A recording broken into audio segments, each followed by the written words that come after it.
control. Sir, what is a control? Control is nothing but a set of policies and procedures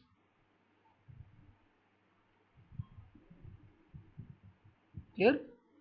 It is nothing but a set of policies and procedures designed to provide reasonable assurance. Clear? Which assurance, sir? Reasonable assurance that what, sir? Undesired events will be prevented, undesired events will be detected, and undesired events will be corrected. Clear?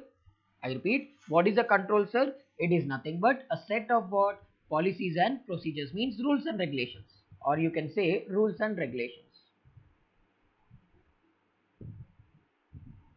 And what will this rule, and why are these rules and regulations created, sir? To provide what, sir? Reasonable assurance. I hope in auditing you might have studied assurance is of two types: reasonable assurance, absolute assurance. Sir, if I am clear, 100% guarantee is called which insurance? Clear? 100% guarantee is an example of which assurance? Is it reasonable assurance or absolute assurance? Absolute assurance. Less than 100% guarantee if I am giving, that is called what? Reasonable assurance, right? I hope you might have studied, right? So, control will give me a 100% guarantee or less than 100% guarantee. Control will give me less than 100% guarantee. Clear? The rules and regulations of my company will give me a less than 100% guarantee that undesired events means risk. Undesired event means risk. Let us say virus. Sir, does anyone want virus to be there in their device, or they don't want virus to be there in the device? Sir, they don't want virus to be there in the device. It's a undesired event. Will be prevented. First I will try to prevent, sir. Then I will try to detect, and then I will try to correct. So what is control? It is a set of policies and procedures designed to provide which assurance? Reasonable assurance. And reasonable assurance about what? Undesired events. And these undesired events, control will try to prevent, detect and correct. Actually, tell me, if I want to prevent a virus entering my device, I purchased a new laptop. Clear? I purchased a new laptop. I want to prevent a virus from entering into my device. What should I do?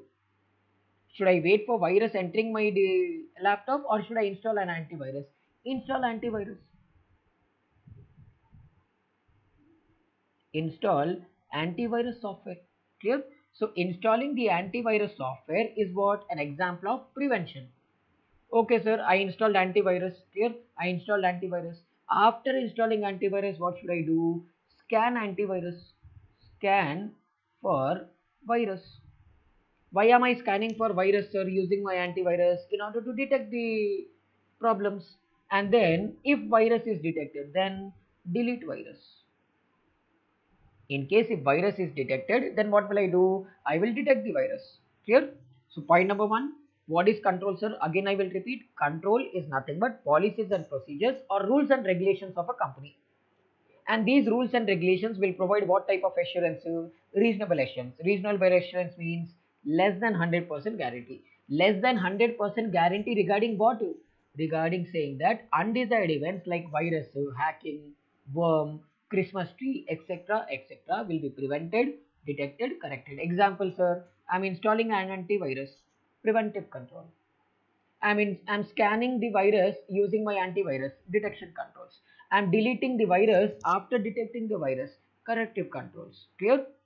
I hope you understood the definition of controls.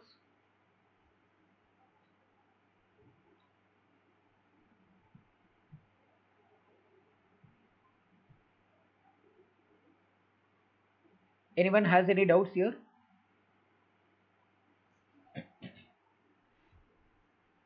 No.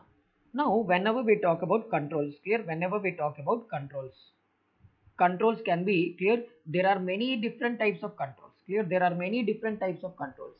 Controls based on objectives. Clear? Second one we have clear. Achha, first let me divide here. Controls based on objective I can divide into three parts. that is preventive controls.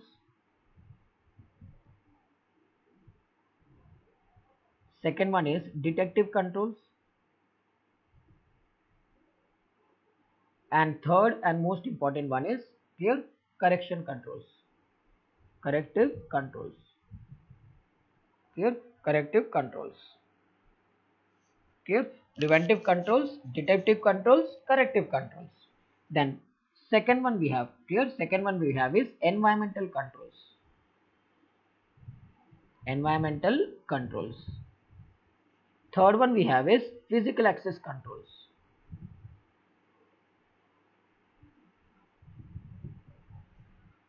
Sir, fourth one we have is logical access controls. Fifth type of controls in our syllabus we have is management controls. Management controls. And sixth one we have is very important one, application controls. Application controls. Clear? So how many types of controls we are going to see? Controls based on objective. Then we are going to see environmental controls. Then we are going to see physical access controls, logical access controls, management controls, application controls. After studying controls, clear? After studying controls, we have to then discuss audit relating to controls. Clear? First we will study controls, then we will study audit related to controls. So let us start first one with controls based on objective. Controls based on objectives. Now, sir, what is the first control based on objective? Preventive controls. Preventive controls. Sir, example of preventive controls I already gave you earlier. That is nothing but installing the antivirus. Clear? Installing the antivirus is the best example of preventive controls. A preventive controls may what it will do? It prevents. Here it prevents errors, omissions, and security incidents. And security incidents.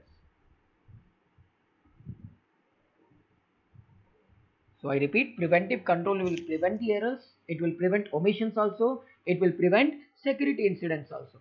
Like example of an error, sir, let us say for example, error may, sir, in ID column, in ID column, I am entering password. Now tell, this is an error or not? ID column may I am entering a password, password column may I am entering username. This is an example of what, sir? This is an example of errors. Omission means mandatory field is left empty. Like every time whenever you create any account, like you are creating a Gmail account, clear, or you're creating a Facebook account or any account, there you might have seen one small star asterisk. It means what, sir? Mandatory field. Means if you do not enter this mandatory field, your account will not be created. You are leaving this mandatory field as empty. That is called what? Omission. Then security incidents means example is unauthorized access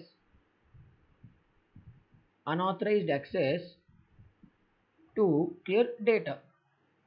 Example of error is I use it here entering the ID in the column given for password. Password column mein I am entering ID. Omission ka example, I am not filling some data in a form, exam form let us say. And if unauthorized person are able to access my data, that is an example of what? Security incidents. Now there are some examples of preventive controls. There are some examples of preventive controls.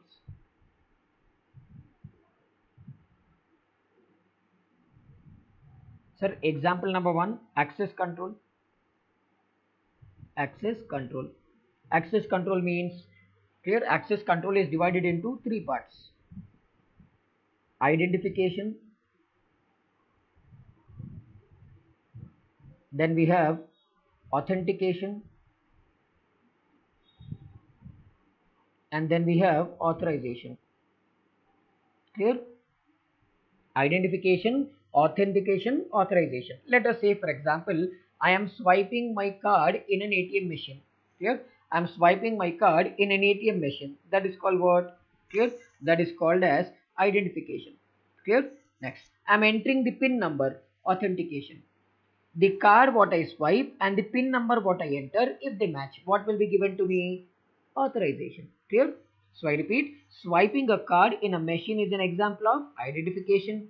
Entering the PIN number is an example of authentication. If both match, the card what I swiped and the PIN number what I entered, if both match, then that will be called as what, sir? Authentication. These three put together is called what? Access control.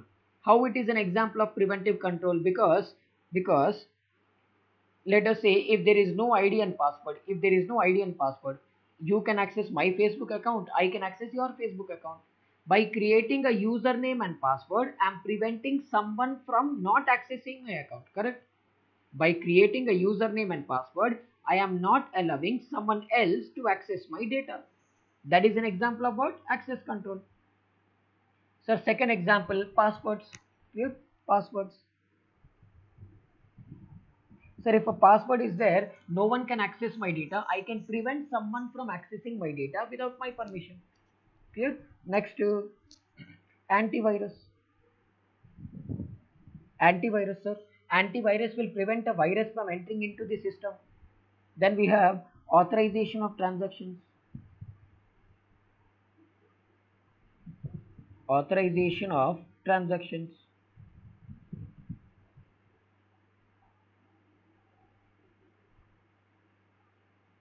Means if clear authorization of transactions, let us say for example I am an employee of a company. If I want to buy anything for a company, even if one small pen also I have to buy for a company, I have to take the permission of the cashier, then only I can buy.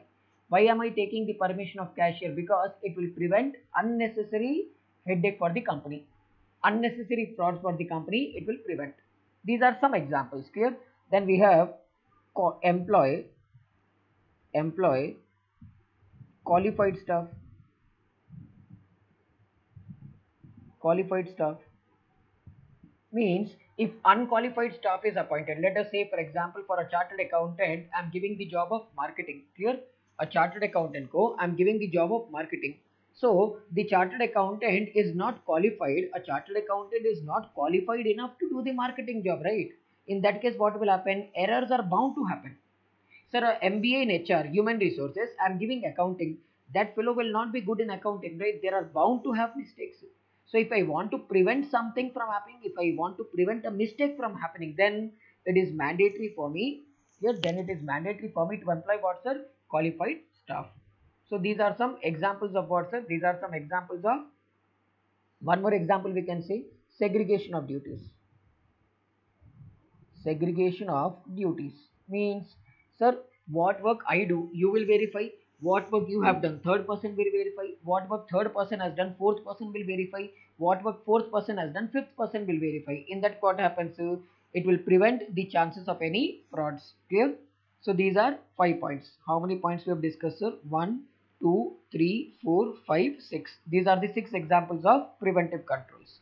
After preventive, we have what, sir? Detective controls. Detective controls. Clear?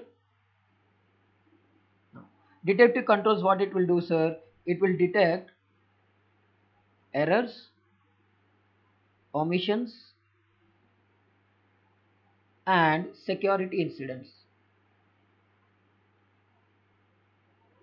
Clear? What will it do, sir? It will detect errors, omissions, and security incidents. Example of error, example of omission, example of security incident I have already given. Now, examples of, clear? Let us see examples of this control, sir. Let us see examples of detect and controls. Example number 1, clear? Bank reconciliation, BRS. Sir, why is BRS done? In order to detect the problem in matching my cash book with passbook. Next, cash counting. Sir, cash counting is done to detect if any the mistakes have been done in counting the cash or not. Then, duplicate checking of transactions. Duplicate checking of transactions. Sir, what do we mean by duplicate checking of transactions? Let us say, for example, I go to a bank to deposit 1 lakh rupees cash. Now, cashier will check the cash, count the cash multiple times. Why? Because the cashier wants to confirm whether the cash what I have given is correct or not. That is again an example of detection controls. Then we have intrusion detection system, IDS. Sir, intrusion detection system will detect any unauthorized access. It's a software or a hardware used to detect unauthorized access. Clear? Unauthorized access. If I want to detect any unauthorized access, I need to install something called what? Detection control system. Now, sir, here we have some features also. Clear? We have some features also here. Let us see. Features of detection controls. Sir, feature number one. Clear? Feature number one. Surprise check. Surprise check by supervisor.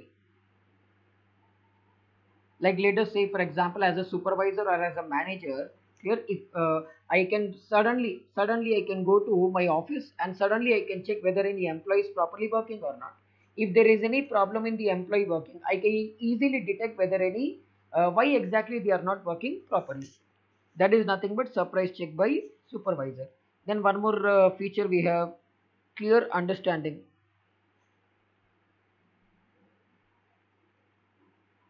Clear understanding of lawful activities. Clear? Clear understanding of lawful activities.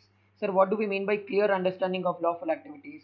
Sir, if I don't know what is legal and what is illegal in my company, I repeat, if I don't know what is legal and what is illegal in my company, I will never be able to verify any deviations are there or not, whether any unauthorized activities are happening or not. That is why I should have a clear understanding about lawful activities. Clear? Next. Then establish a mechanism to report unlawful activities. Clear? I repeat, establish a mechanism to report unlawful activities. First, I should have an understanding about what is legal, what is illegal. If I find something illegal, then try to report it to whom, sir? Top level management. And then one more point we have, clear interaction. Interaction with preventive controls. Preventive controls means detective control should not work alone. Detective control should work with preventive controls. If anything cannot be prevented, detective control should immediately detect. Clear? Then we have last one, corrective controls. Corrective controls. Sir, what do we mean by corrective controls? They will correct, clear? They will try to reduce impact. Clear? They will try to reduce impact of error. Simple. Sir, error could not be prevented. Error could not be detected. Problem happened in the company. I repeat, I could not detect the error. I could not prevent the error. But what happened? Some problem happened in the company. Now what will I try to do? I will try to reduce the impact of that error on my business. Clear? I will try to reduce the impact of that error on my business. Examples, sir, like examples we can say business continuity planning. Clear? Business continuity planning. Sir, what do we mean by business continuity planning? It's a plan on how to continue the business if a disaster occurs. I repeat, a plan. I prepare a plan to decide how to continue my business in the event of a disaster. Like let us say, for example, suddenly all my servers, clear, some one of my servers stopped working. In that situation, how will I continue my business? Sir, suddenly floods have come. How should I continue my business? A plan prepared to continue my business. I repeat, a plan prepared to continue my business in case of a disaster is called what? Is called as BCP. Then we have, clear. Then one more example we have, backup. Backup. Sir, if I don't back up my data, clear, if I lose all my data and if I don't have a backup, will I be able to restore? No. That is why having a backup is also an example of corrective control. Then rerun procedures. Sir, having a backup is not important. Running the backup and checking whether backup is correct or not, that is also important. Clear? So BCP is one example, also called as contingency planning. Backup we have, rerun procedures we have. Clear? Now let us see the features of which controls? Corrective controls. So feature number one, minimize. It should try to minimize. Clear? It should try to minimize impact of threat. I repeat, it should try to minimize the impact of a threat. Obviously, sir, if I corrective controls ka, there is only one job. Try to reduce the impact of something on a business. Clear? Number two, correcting errors. Correcting errors. Any small issues are there, corrective control should take care of it. Then it should not only correct the problem, it should also identify the exact cause of problem. The exact cause of problem.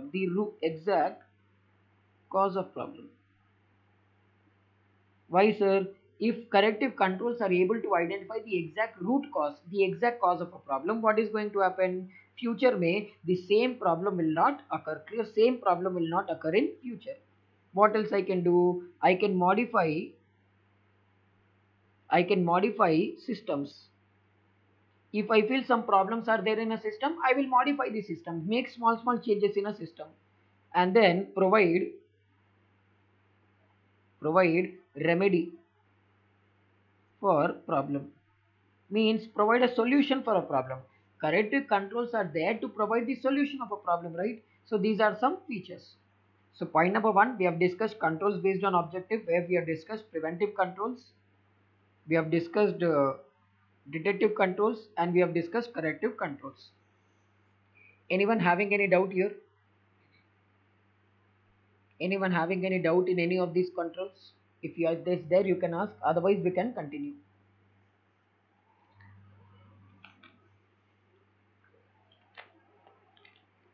No? Okay. Now let us start with environmental controls. Here, environmental controls. Environmental controls can be divided into 4 types. Clear? Environmental controls I can divide into 4 types. Number one is clear, fire damage.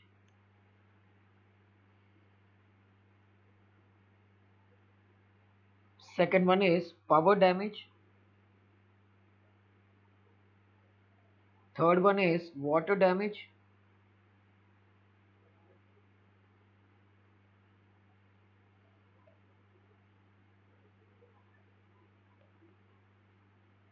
And fourth and last one is pollution damage. Clear? How many damages, sir? Fire damage, power damage, water damage, pollution damage. Now how to prevent a fire from damaging my data and devices? Like how should I prevent a fire from damaging my devices and data? I can install fire alarms. Clear? I can install fire alarms. Like whenever any fire happens, automatically the alarm will start ringing. Then I can use less wood and plastic. Clear? I repeat, because why, sir? Because if I use more wood and plastic will easily catch fire. So in order to ensure that fire ka impact is less, try to use as less wood and plastic as possible. I can use smoke detector.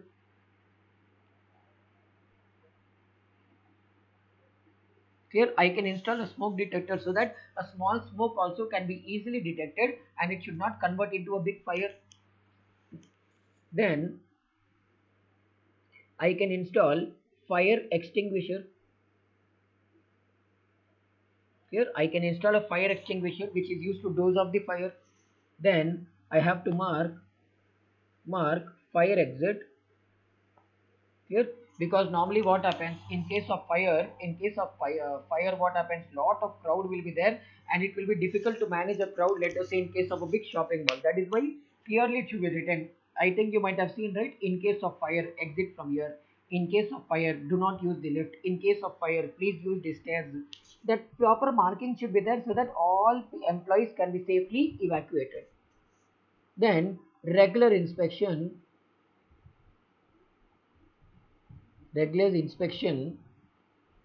from fire department. Here there should be regular inspection from which department? Fire department. Clear? So the local authority, any fire department of a local authority should regularly inspect the building and give a safety certificate to the company. That also you have to verify. Next, wiring should be placed in electrical panels. Means wires should not be naked. If wires are naked, it is easy to catch a fire. And then I can also have fireproof walls. Here I can also have fireproof walls. These are some things, not all examples. Some examples of what I can do in order to prevent what's a fire damage. Like how to prevent a power damage, electricity damaging my devices. Number one, I can use UPS or inverter. Here I can use UPS or inverter. I can use voltage regulator. Here, or I can use an emergency power off switch. Emergency power off switch. Like let us say, for example, electricity is going and coming regularly. Every 10 minutes electricity is going, every 10 minutes electricity is coming. What will happen? Because of this power going and coming again and again, your devices may malfunction. That is why what will I do? I will have an emergency power off switch. Anytime this power problem I'm facing, voltage problem I'm facing, switch off the main switch, all the devices will automatically switch on. It will save your devices from malfunctioning. I can also use spike guards or extension boxes I can use in order to regulate the voltage. In case of water damage, what I can do? Building should maintain here. The building where I'm having my premises should maintain proper drainage system. Here, proper drainage system should be maintained. Then number two, water leakage alarm should be there.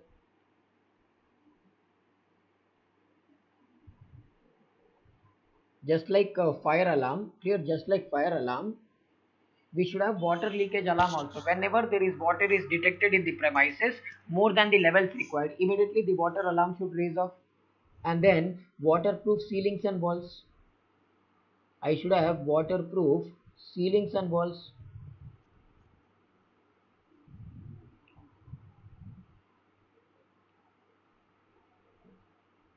So that the water which is entering into my premises should be as less as possible. And then pollution damage may, so do not allow employees clear to eat, drink or smoke. Eat, drink or smoke in computer room. Clear? Otherwise what will happen? Pollution may be generated, dust particles may enter into the system and your system may malfunction.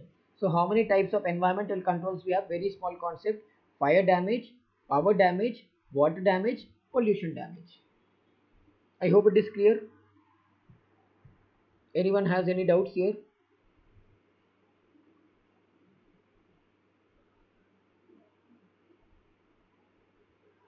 Okay.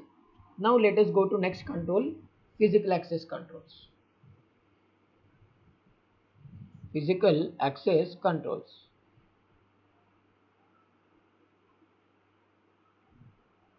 Here, physical access controls. Sir, controls, yes, I think the other day we discussed, right? Controls which are outside a device are called what? Physical access controls. Controls which are inside a device are called what? Logical access controls. I think yesterday only we might have seen, right? Now, there are different examples of, clear, there are different examples of physical access controls. Number one, logging. Logging. Logging means maintaining a record. Maintain record. Maintaining a record of something is called logging. Logging can be either manual, logging can be automated also. I repeat, logging can be either manual, logging can be automated also. Like whenever you go to, let us say you might have gone to many places where whenever you enter a building, one watchman will be sitting, that person will ask you to enter, a big register will be there. Clear? A big register will be there and that person will ask you to enter your name, from where did you come, whom you have to meet, why you have to meet, a date, like at what time you are entering, what time you are exiting. All these things you might have seen, right? That is called what? Manual logging. Giving your fingerprint to access something. Giving your fingerprint to access something is called what? Automated. Here is an example of automated. So logging means maintaining a record. Then we have control of out hours of employees. Control of out hours of employees. See, if let us say break time is from 1 p.m. to 2 p.m. Assume that break time is from 1 p.m. to 2 p.m. But some 3-4 employees are there, but there are some 3-4 employees who will take a break at 1 o'clock, but they enter the office by 5 o'clock. Break is from 1 p.m. to 2 p.m. only, but they are coming back to office by 5 o'clock. Means they are taking a 4 hours break. They are allowed to take only 1 hour break, but they are taking how many hours break? 4 hours break. So monitor them. Check. Are they leaking any company ka data to other people? Why are they going outside for so much time? Are they allowed to go out or not? How are they going out without the permission of management? All these things you verify. That is called what? Control of out or the employees. And then we have controlled single entry point. Single entry point means, sir, entry point should be one, exit points can be multiple. I repeat, entry to the building should only be one. There should be only and only one entry to the building, but exit can be multiple. That is called what?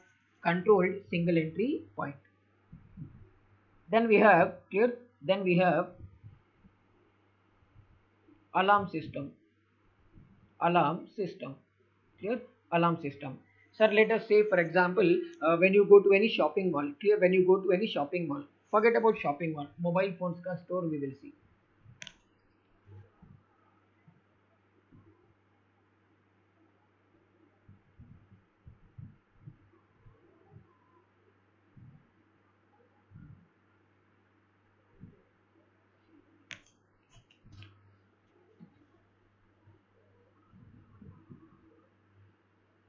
See, when you go to a mobile shop, in every mobile shop your phones will be clear, your phones will be, your all the phones will be connected to a small, clear, small charger. You try to remove this phone from the charger, you try to remove the phone from this charger, automatically what will happen? Alarm will start ringing and people will come to know that you are trying to steal this device. This is called what? Alarm system. You go to a shopping mall, try to take any item from a shopping mall outside without paying a bill. Automatically when you are trying to exit, alarm will start ringing, right? That is an example of what? Alarm system, to prevent something theft from a business. Then we have clear. Then we have dead man door. Dead man door. Clear. Dead man door. Dead man door means, sir, let us say there are 5 doors. 1, 2, 3, 4, 5. Let us assume that in my building there are 5 floors. Clear. First, clear. Unless and until first floor closes, second door will not open. Unless and until the second door closes, third door will not open. Unless and until the third door closes, fourth door will not open. Unless and until the fourth door closes, fifth door will not open. This is called what? Dead man door. So dead man door means it's a technique where the second door will not open unless and until the first door closes. Third door will not open unless and until the second door opens. This is called what? Dead man doors. This will help someone from stealing and running away from our device. Then we have perimeter fencing. Perimeter fencing. I hope everyone knows what is fencing. Sir, fencing is clear like this.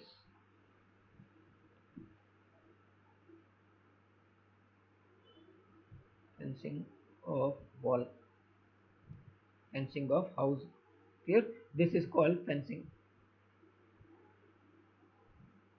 This is called fencing. Okay, I should do the fencing of my building so that unauthorized people cannot enter inside without my permission, and authorized people cannot go outside the building without my permission again.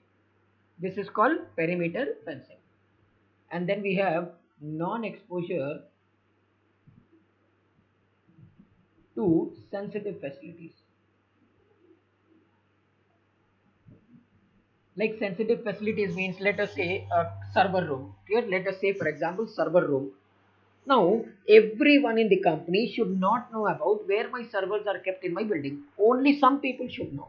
That is called what? That is called as non-exposure to sensitive facilities. I repeat, non-exposure to sensitive facilities means everyone should know about the important rooms in my building, or only some people. Only some people should know about the rooms in my building. Then we have video camera. Then we have one more example, video camera. Here, video camera. Sir, video camera you place in a strategic location. Strategic location means like you should place in you should install the CCTV camera in a place where it is easy to detect any unauthorized activity. Plus one more thing you remember. Installing video camera is not important. What is more important? Storing the recording for future purpose is more important. I repeat, installing a video camera is important, but what is more important than installing a video camera? Sir, the more important thing is maintaining the backup of that video camera for future purpose. Then we have security guard.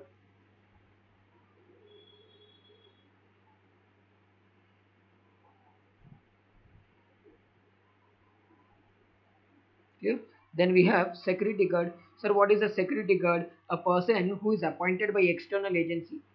A person who is appointed by external agency, or you can say basically a manpower supply company to take care of my building. Clear? Next, then we have controlled visitor access. Like unknown person should not enter the building. Clear? I repeat, unknown person should not enter the building without the permission of management. Clear? So without the permission of management, an unknown person should not enter the building. In case if an unknown person enters also, one employee of my company should accompany him. Like let us say for example you are having a locker in a bank. Assume that you are having a locker in a bank. Can you directly go to a bank, enter the locker room and start opening your locker? No. You have to take the permission of a bank manager. Bank manager will either come himself or herself, or bank manager will sell some person along with you to the locker room. But they will not allow you to go alone, right? That is called what? Control visitor access. Then we have bonded persons. Bonded persons.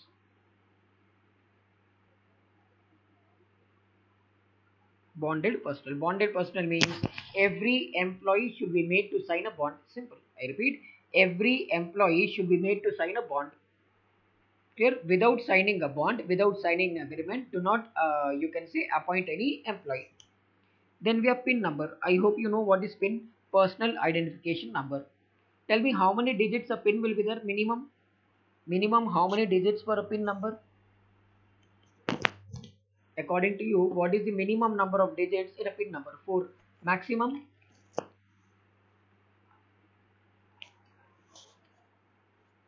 Maximum, it can, some cases it is 6, some cases is it 8, some cases it is 4. Let us say in our ATMs. In an ATM machine, minimum is also 4, maximum is also 4.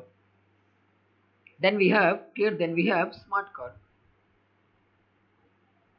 Smart card. Sir, any card which has a chip installed in it. I repeat, any card which has a chip installed in it is called what? Smart card. Let us say, we will see here.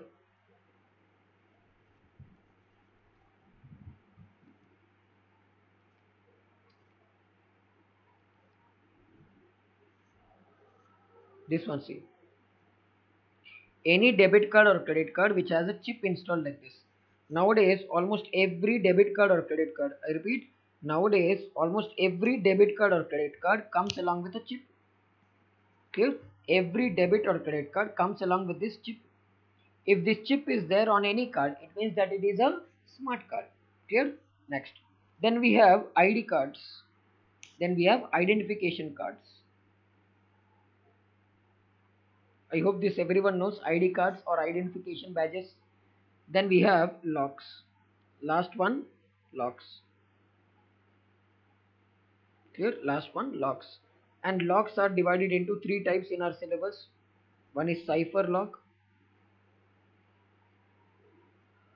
Then we have bolting door lock.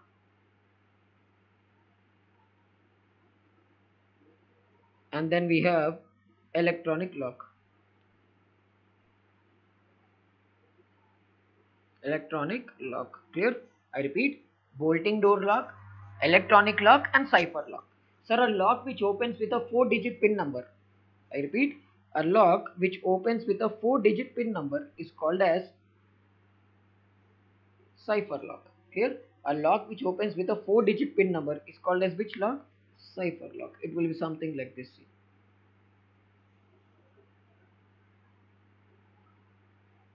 Clear? This will open with the help of a number. So any lock which opens with the help of a pin number is called what? Is called as, clear? Is called as which number, sir? Is called as cipher lock. Then we have bolting door lock. This is a normal lock what we use at our homes.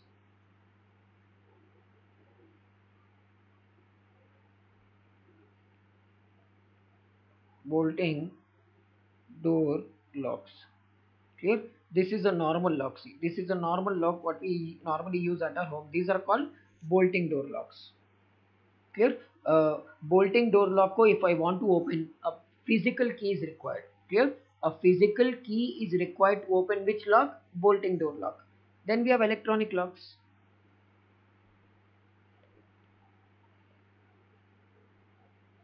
Electronic door locks. It will be something like this. Clear?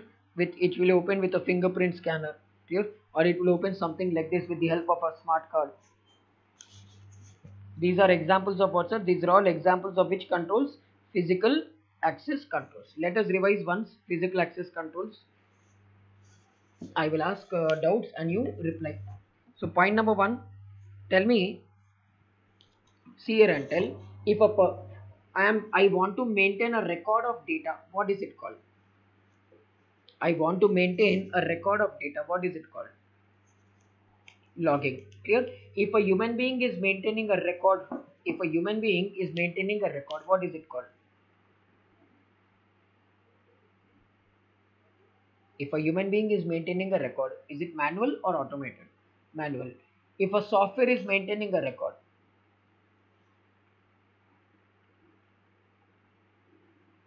then it is called as automated. Next.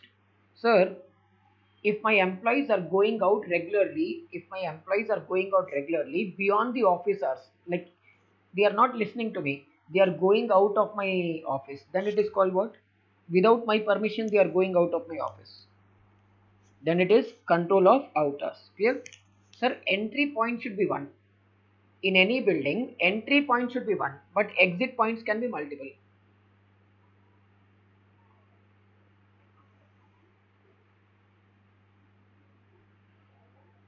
This is called what? Controlled single entry point.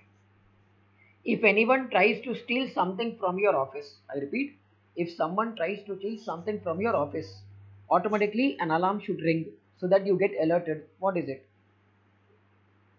That is called alarm system. Clear? Next. Sir, second door will not open unless and until the first door closes. Third door will not open unless and until the second door closes.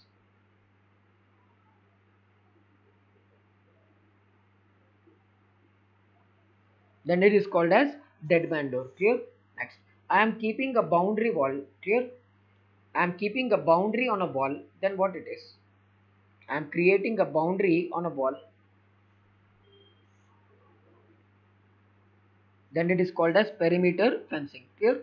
Now, sir, the sensitive areas of my business, like a server room or a room where I keep all my important papers and files, that should not be known to everyone. Clear? That should not be known to everyone. What is it? Non-exposure to sensitive facilities. A camera which camera should be installed at strategic locations and recording should be maintained for future purpose. Sir, who appoints a security guard? I only appoint or an external manpower company will appoint?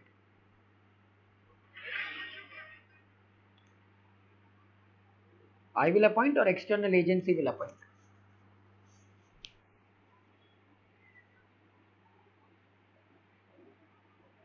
External agency. Sir, a card issued to identify an employee is called which card?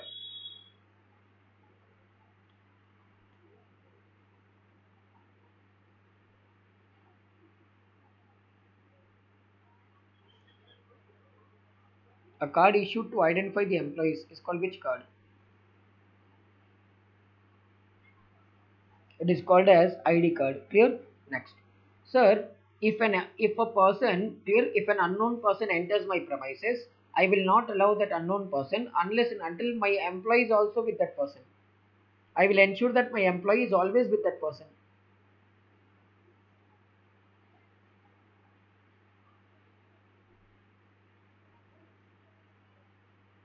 Controlled visitor access. Clear? Next. Sir, which card may in clear in which card there is always a golden chip? A card which has a golden chip installed is called what? A card which has golden chip installed.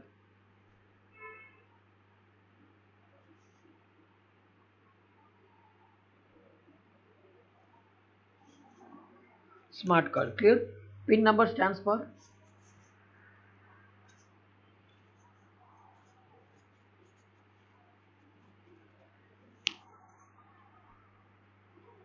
personal identification number. Next. Now every employee I should ask every employee to enter into an agreement with me. I should ask every employee to enter into an agreement with me.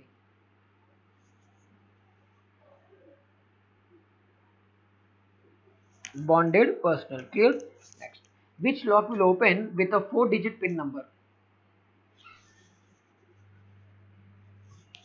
Which lock will open with a 4-digit PIN number?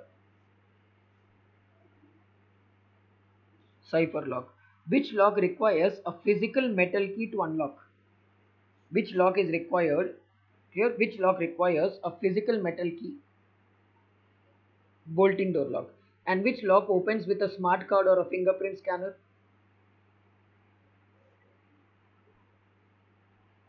Electronic door locks. Clear? So we completed how many types of controls? 3 types of controls. Preventive, clear. Controls based on objectives. Clear. Controls based on objectives we have completed. Environmental controls we have completed, and we have also completed physical access controls. Now let us start with logical access controls. Here, logical access controls.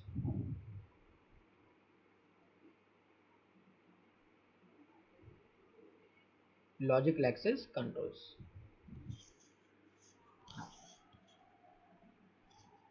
Sir, a control which is there inside a system is called what, sir? Inside a system is called logical access controls. And logical access controls will prevent what, sir? It will prevent unauthorized access. It will prevent unauthorized access. Clear? What it will do, sir? It will prevent unauthorized access. Under logical access controls, clear? Under logical access controls, we have to study logical access violators. Logical access violators. Then we have logical access techniques.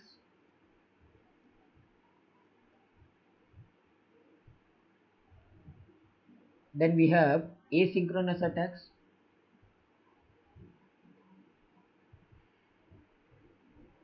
Clear? And examples of logical access. Clear? Examples of logical access problems. Now these are the 4 concepts what you have to study in logical access controls. We will start with logical access techniques. Clear? We will start with second concept, logical access technique.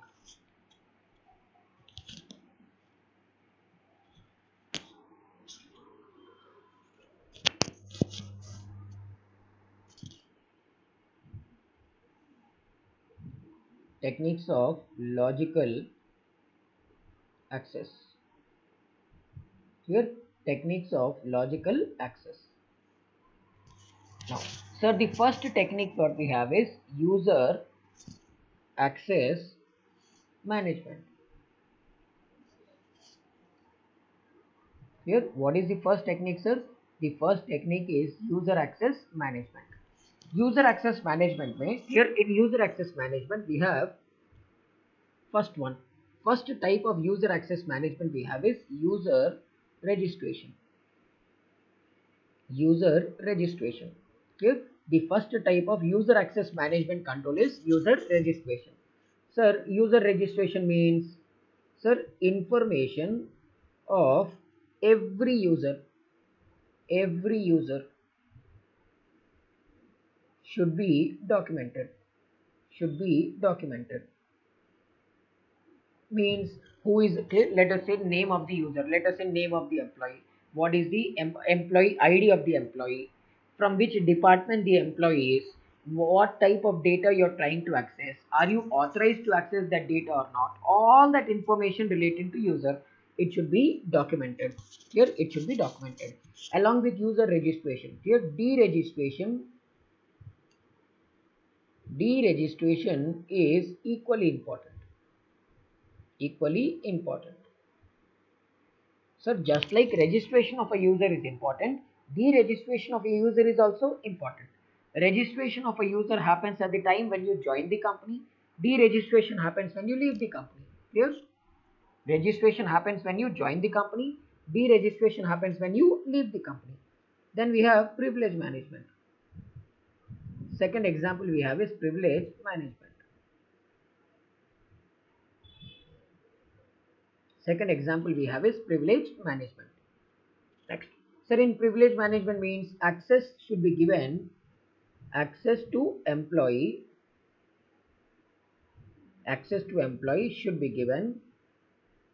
should be given as per, clear, access to employee should be given as per what? Job requirements.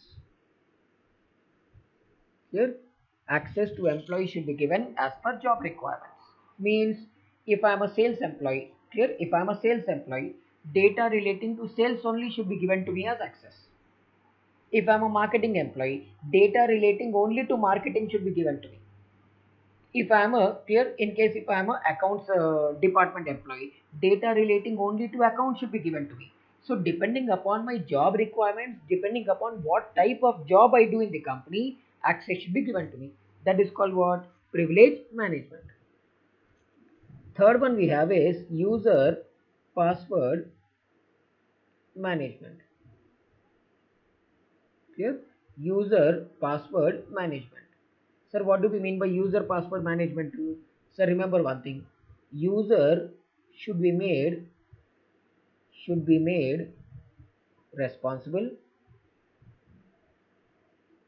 for own password. Means you are responsible. Simple.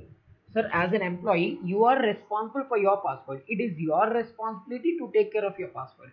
It is your responsibility to ensure that you don't share your password with anyone. It is your responsibility to change the password regularly. It is your responsibility to keep a strong password. Who is responsible, sir? Sir, strong password also, it is my responsibility to keep. Not sharing the password also is my responsibility, and ensuring that I keep a password, I keep changing my password regularly is again an example of what's password management. Number 4, review of user access rights. Here, review of user access rights.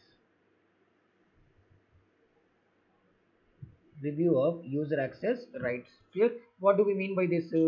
Sir, let us say for example, last year, let us say for example, I joined as a accountant. Here, I joined as an accountant. Today I have been promoted to sales manager. I joined as an accountant, but today I have been promoted to sales department. So what should happen? Access relating to accounts should stop. Access relating to sales should start. I repeat, earlier I joined the company 2 years back as an accountant. So what type of data access was given to me? Accounts. After 2 years, that is today, I have been promoted to sales manager. So sales ka data should be given to me as access, accounts ka data should be deleted. Whether this is happening or not, who will check? Auditor should check. That is called what? Review of user access rights. So since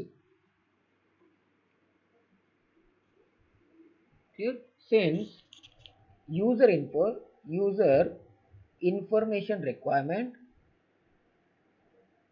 since user information requirement changes. Clear? Since user information requirement changes, periodic review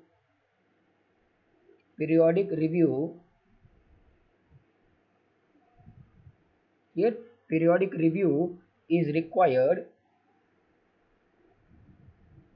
to check for anomalies. Here anomaly means something abnormal situations in a company. Clear? So if I do audit, then only I will come to know whether there is any something abnormal or not. So how many points are there, sir, in user access management? In user access management, there are 4 points. User registration, clear, user registration. Second one is privilege management. Third one is user password management. Fourth one is review of user access rights. This is user access management. Sir, second one we have is, clear, second one we have is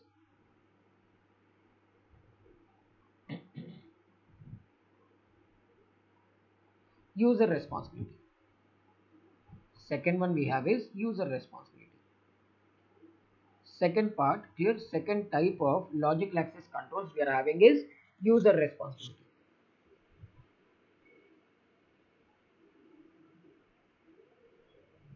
Sir, there are two responsibilities of users. Clear? There are two responsibilities of users. Responsibility number one, unattended user equipment. Clear? Unattended user equipment. And second one, password use. Password use. Clear? Password use means always, just now I told, right? Always use strong password. Clear? Always use strong password. Maintain confidentiality of password. Sir, maintaining the confidentiality of password means do not share your password with anyone. Clear? I repeat, always keeping a strong password, changing the password regularly and not sharing the password with anyone is an example of what? Password use. Unattended user equipment means user should not leave device. User should not leave device. Here, user should not leave device unprotected. Means do not leave your device unlocked and go. I repeat, do not leave your device unlocked and go. Unless and until you lock your device, please do not leave the premises. Otherwise, what is going to happen? Unauthorized person is going to access your device, right? Next, the third type we have here. The third type we have is operating system access control. Third one we have is operating system access control. Clear? Operating system access control. Sir, operating system access control. Clear? In operating system access control, we have many types. First one we have is automated terminal identification. Clear? First one we have is automated terminal identification. Sir, automated terminal identification means session can be initiated. Clear? Session can be initiated only from a particular device. Let us say for example, apna bank. Clear? Bank. Now, unless and until bank switches on the server, let us say for example, this is the server of a bank. Here, this is the server of a bank. And this is, where is the server, sir? Head office. and these are computers in different branches, like branch 1 computer, branch 2 computer, branch 3 computer, like that. Now tell me, if head office does not switch on the server, simple logic. If head office does not switch on the server, you think these devices will work or they won't work? Unless and until head office switches on the server, you think these devices will work? Will I be able to do any activity on that device? No. I switch on the server, all these three devices will start working. I shut down the server, all the devices will stop working. That is called what? Session. Login or logout session can be initiated only from a particular device. Unless and until I log into a server, all these devices will not work. Once I log into a server, all these devices will start working.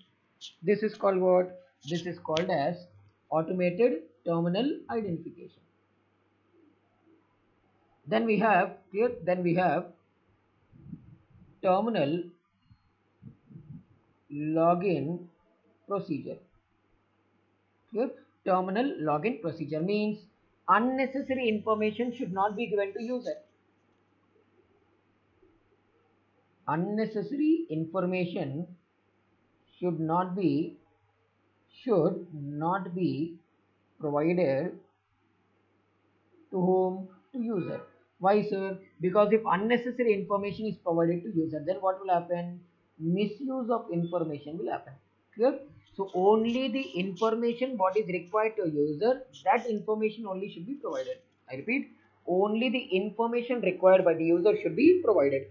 Unnecessary information should not be provided to whom, sir? User. That is called what? That is called as terminal login procedure. Next. Then we have here discretionary access control. Discretionary access control. Here, then we have discretionary access control. Achha, my simple question here, is it mandatory? Let us say I'm an accountant. Clear? I'm an accountant. Clear? I'm an accountant. What is the current financial year? Can you tell me? What is the previous financial year for which we have to prepare accounts now? What is the recent financial year which completed? 21-22, correct? The recent financial year which was completed was 21-22. Is it mandatory for a company to provide? Simple logic. Is it mandatory for a company to provide 21-22 accounts to accountant for finalization purpose? Is it mandatory for a company to provide 21-22 accounts related data to an accountant to prepare accounts? Is it mandatory or optional? Mandatory. It is mandatory. Now, accountant is asking 2011-12 financial year ka data.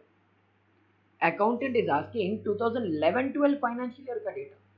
Now tell, giving 2011-12 financial year data to an accountant, is it mandatory or optional?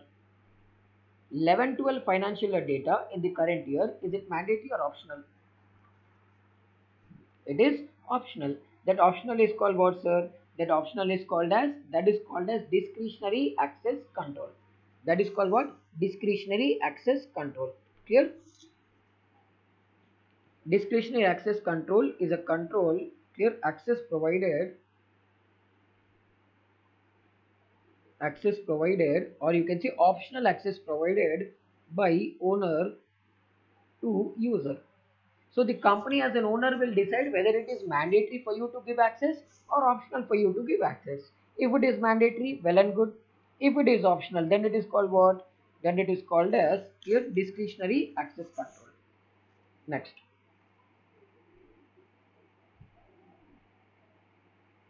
Then we have terminal timeout. Terminal timeout. Clear? Terminal timeout. So terminal timeout means, let us say for example, I log into my bank account. Clear? After logging into my bank account, I leave it as it is for 2-3 hours. I logged into my bank account and left it as it is. I did not use only. Just logged in and kept it aside. After 2-3 hours, when I come back, my bank account will still be logged in or it will be automatically logged out.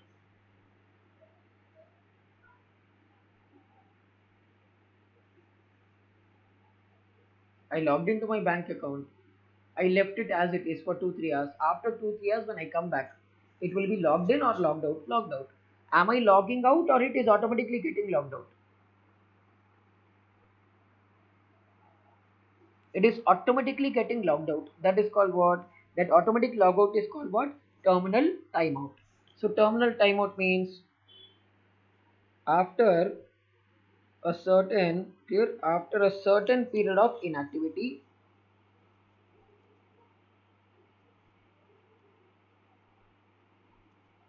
after a certain period of inactivity, terminal terminal means device will automatically log out to prevent what's misuse. Clear? To prevent misuse. Next, then we have limited connection time. Limited connection time. Tell me, should let us say office का working timing are 10 a.m. to 4 p.m. Office का working timing are from 10 a.m. to 4 p.m. Should I allow my employees? Here, should I allow my employees to access my system before 10 a.m.? Should I allow my employees to access here the devices before 10 a.m.? No. After 4 p.m.? After 4 p.m. should I allow them? No. So in simple words, access to system should be given before the office hours, after the office hours, or during the working hours. Access should be given before, after, or during the working hours. It should be during the working hours. Clear? That is called what? Limited connection time. Clear? That is called what, sir? Limited connection time. It means only limited access. Only limited access. Clear? Only limited access should be given to user. Clear? Only limited access should be given to user. Next, then we have access token. Access token. Access token means all actions which can be performed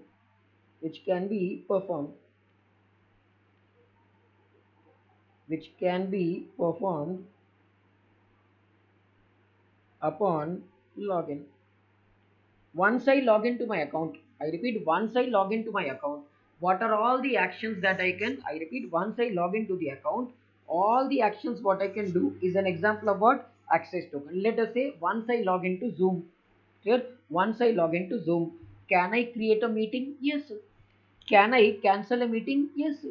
Can I remove a student from the class? Yes. Can I add a student to the class? Yes.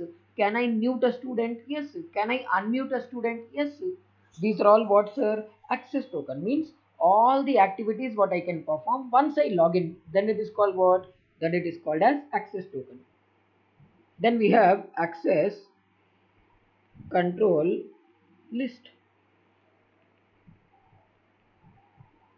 Access control list. Access control list means it provides details. Here it provides details of privileges of all users. Clear?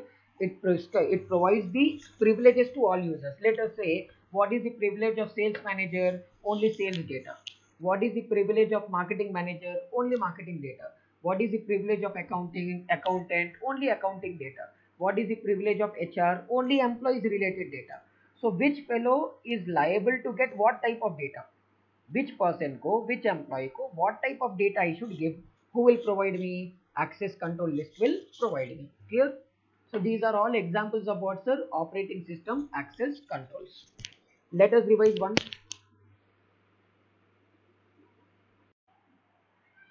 So the next type of control in logical access controls. Clear?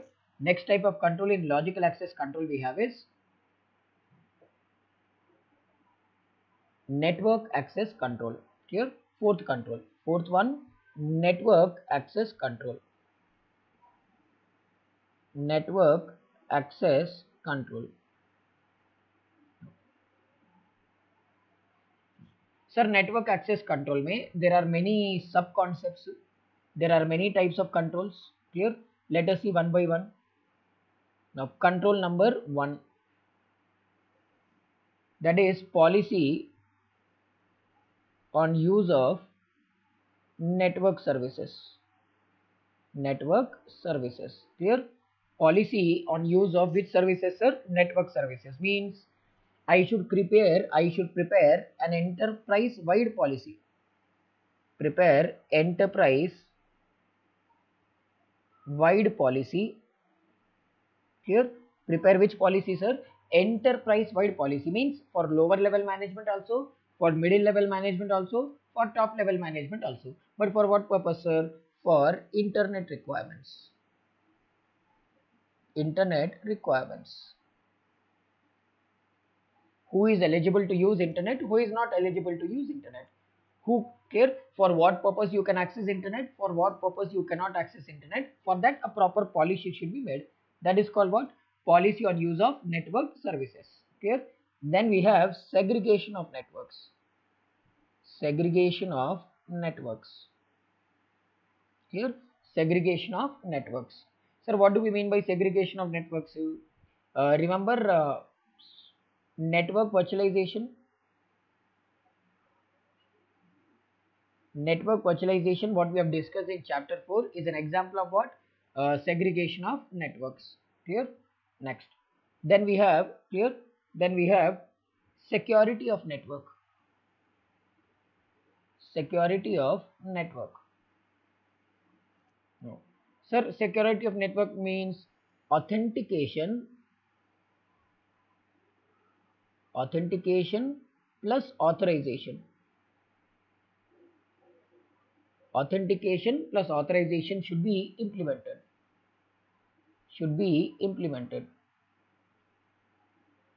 I repeat, authorization and authentication should be implemented. Authentication means, example, enter password.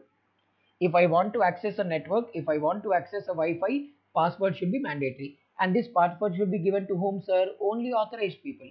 Clear? Authentication should also be there, and authentication should be approved by whom, sir? Authorized people. Then we have firewall. Clear? Then we have firewall. What will firewall do, sir? Clear? It creates access control between two networks.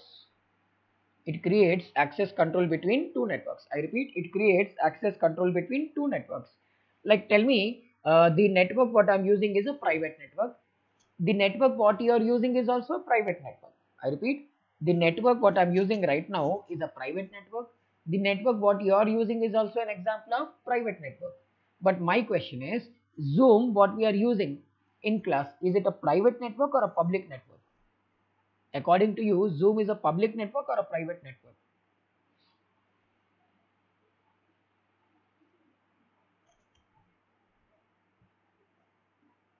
Zoom, according to you, it's a public network. Now imagine which network is very safe, which network is safe, private or public? Private. Which network is unsafe? Which network is unsafe? Public. So when a public network is, when our private network is connected to a public network, so there are chances of hacking, right? There are chances that Zoom might be leaking our data. There might be chances that Zoom might be recording these classes on its own, and it might be collecting our data without our permission. So that is why, what will firewall do? Firewall is a software. What it will do? It will prevent a public network from exploiting a private network. It will prevent a public network from hacking a private network. That technology is called what, sir? That technology is called as firewall. Then we have, clear? Then we have encryption. Encryption means conversion of data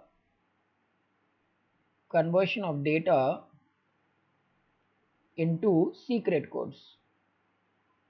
Secret codes. Clear? I repeat, conversion of data into secret codes is called what?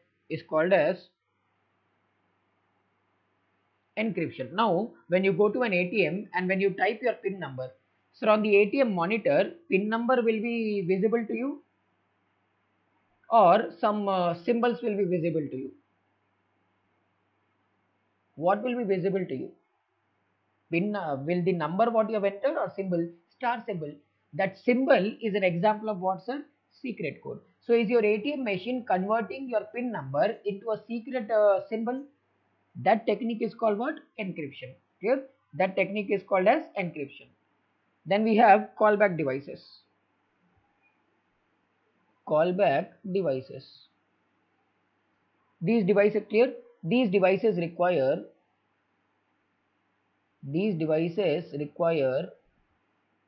user to enter password, clear? User to enter password to make a connection. It means these devices are password protected or non-password protected. Callback devices are those devices which are protected with a password or not protected. They are protected with a password. Once I enter a password, then only access will be given to me. If I don't enter a correct password, access will not be given to me. Simple. Next. Then we have, clear? Then we have enforced path. Enforced path. Sir, what do we mean by enforced path? It is nothing but exact path. Here, exact path or route connecting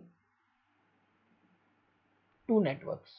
Sir, your network, clear? Your network and my network is connected with the help of Zoom. I repeat, your network and my network is connected with the help of what, sir? Zoom. But where is this connection getting, like, where is this connection happening? Is it happening in India? Is it happening in US? If it is happening in US, where it is happening, sir? That exact place where the two devices are getting connected is called which path, sir? Enforced path. And then we have clear routing control. Routing control. Clear? Routing control. Routing control में what should be there? Identification plus authentication. Tell me, I think access control yesterday only we have discussed, right? If I clear swiping a debit card in a machine, swiping a card in an ATM machine is an example of swiping a card in an ATM machine is an example of what? Identification or authentication? I am swiping a card in an ATM machine. What is it? It is an example of identification. Now tell me, clear? Now tell me, sir, entering the PIN number is an example of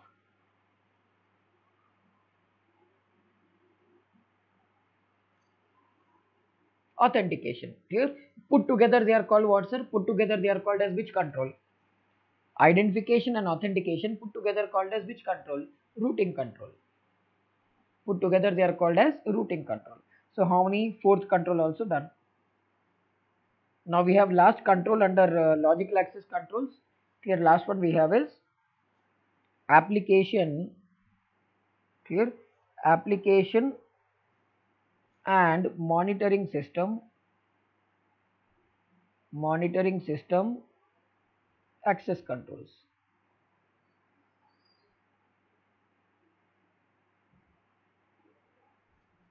Here we have clear. Here we have number one. Clear? Number one, information access restriction. Clear? Information access restriction. Sir, Acha, tell me, access to information should be given to everyone or restricted only to authorized people? Access to information should be given to corporate information, should be given to everyone, or should it be restricted only to authorized users? Obviously restricted only to authorized users. That is called what? Information access restriction. Clear? Then second one we have sensitive system isolation. Clear? Sensitive system isolation. Sir, systems which are very important for my business. I repeat, computers which are very important for my business. Should I keep it in a general normal room or should I keep it in a proper room which is hidden from everyone? According to you, If I'm having a computer, it should be hidden, right? They are called what?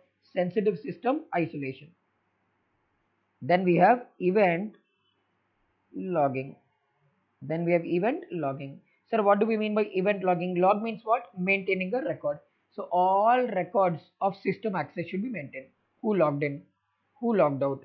What access was given? What access was not given? All these things ka data should be properly maintained.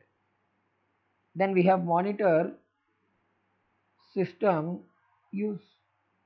Monitor system use. Clear? Which system should I monitor? Critical systems or non-critical systems? 24/7 monitoring should happen for what type of systems? Critical or non-critical?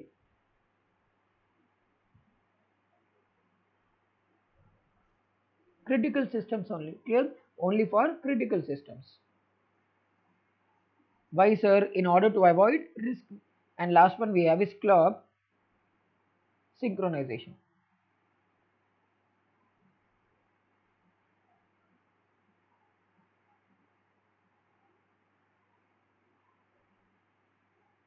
Synchronization. Clear? Clock synchronization. Let us take an example.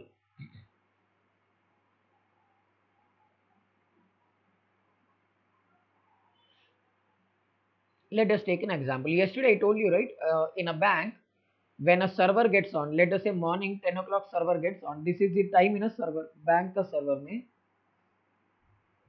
This is the bank server mein. Time is exactly 10 a.m. And branches. Clear? One branch mein time is 9:59:59. Second branch. Branch 2 में time is 9:59:57 seconds. Now tell, is the time between the server and individual branches ka time same or different? Different. In this case, when server gets on, there will be a delay in processing the data or not? Whenever there is a time gap between the server time and the other devices ka time, processing will happen fast or processing will be delayed?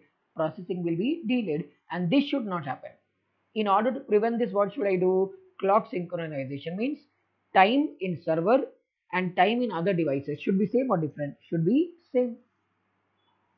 Understood the logic here? What is clock synchronization? So anyone has any doubts in logical access controls?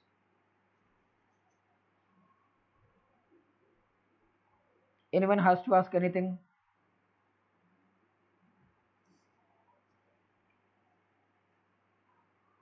No. Next we have, clear? Next we have technical exposures. Technical exposures. Technical exposures under logical access. Clear? Technical exposure under logical access. First one we have is, clear? First one we have is data diddling. First one we have is data diddling. diddling. So data diddling means changing the data before or after it is entered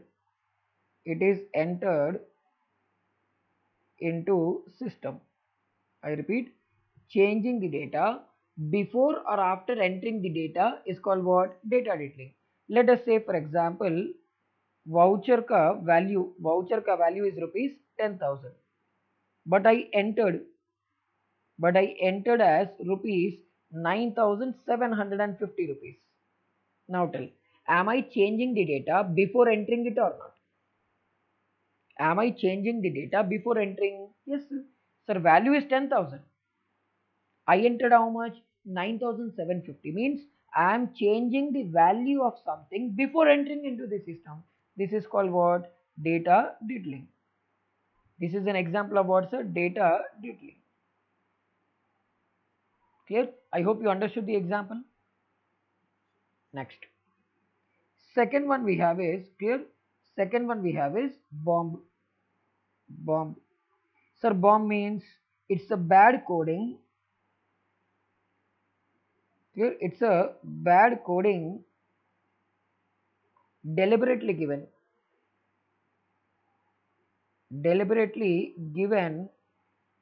clear, I repeat, it's a bad coding deliberately given by programmer.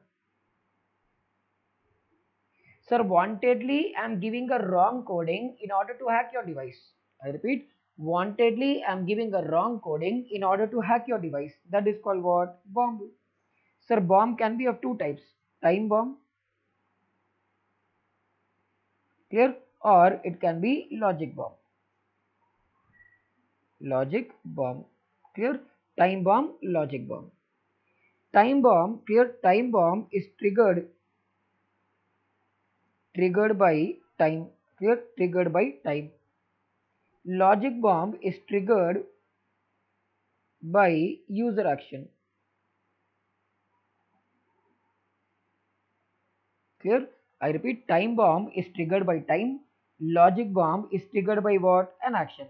Let us say I created a coding saying that once a user installs a particular game, I've given a coding wantedly saying that once a user installs a game, within 5 minutes, delete all the data from a user's device and transfer data to my device. That is called which bomb? Time bomb. Why? It is based on a particular time. I can also give a command something like this. Clear? I can also give a command something like this. Once a user installs an app, once a user install an app and clicks on a particular option, immediately delete all the data from a user device and transfer it to my device. Then it becomes what? Logic bomb. If it is based on time, time bomb. If it is based on logic, logic bomb. Clear? Then we have Christmas card.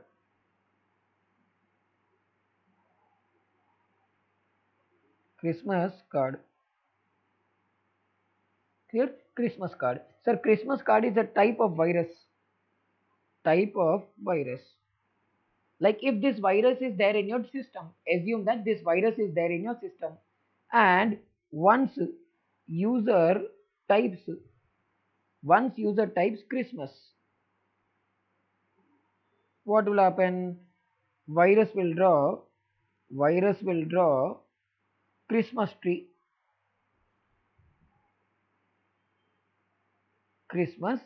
Virus will draw Christmas tree and block the device. Simple. So assume that your computer, your laptop may this virus is there. Clear? Assume that in your device this virus is there, and in case if any device, I repeat, if any device has a Christmas card, and if you type Christmas, automatically what will happen? Virus will draw a Christmas card, Christmas tree on your screen, and it will completely block your device. And what will you do with that now? Just throw that device in dustbin. Understood? Christmas card. Okay. Bomb, someone asked me to explain. See, bomb mein how many types are there? Two types. Logic bomb, time bomb. Let us say I have inserted a bomb in Temple Run. Assume that I have installed a bomb in a game called Temple Run. What will I do? I will give a command saying that once a user installs Temple Run game, within 5 minutes, delete all the data from user's device and transfer to my device. This is an example of which bomb? Can someone tell? This is an example of which bomb? Time bomb or logic bomb?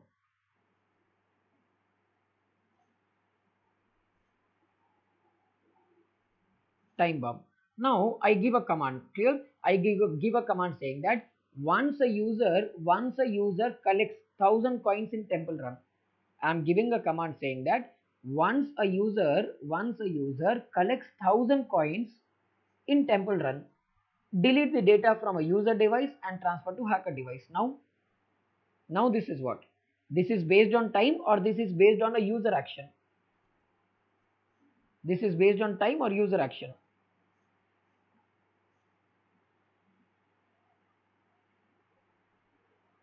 This is based on user action. And this type of bomb is called which bomb? Time bomb or logic bomb?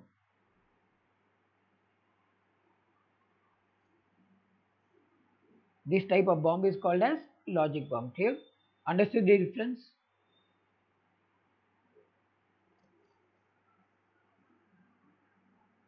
Next. So we have discussed data diddling, we have discussed bomb, we have discussed Christmas tree. Now, next one we have is clear. Next one we have is worm. Next one we have is worm. Next one we have is worm. Sir, worm is a virus. Virus which replicates. Worm is a virus which replicates to other devices. To other devices. Let us assume that this is a Wi-Fi. Here, this is a Wi-Fi. So this is user number 1 connected. User number 2 is connected. And user number 3 is connected. Clear? User number 1, user number 2, user number 3. 3 users are connected. Sir, fourth user के device में there is something called worm. Clear? Fourth user device is having a worm inside a device. Now what will happen? Once a fourth user connects a device in which worm is there, automatically what will happen? That worm will enter into the network. That worm will enter into the Wi-Fi network. It will enter into device 1. It will enter into device 2. It will enter into device 3. So in simple words, if I have a worm will stay only in my device, or it will affect all the devices in a network. Worm will affect only one device or all devices in a network. Sir, it will affect all devices in a network. Understood how worm works? Next. Then we have rounding down and salami technique. Then we have rounding down and salami technique. Clear? Rounding down and salami technique. So rounding down means, sir, small fractions. Clear? Small fractions of amount are transferred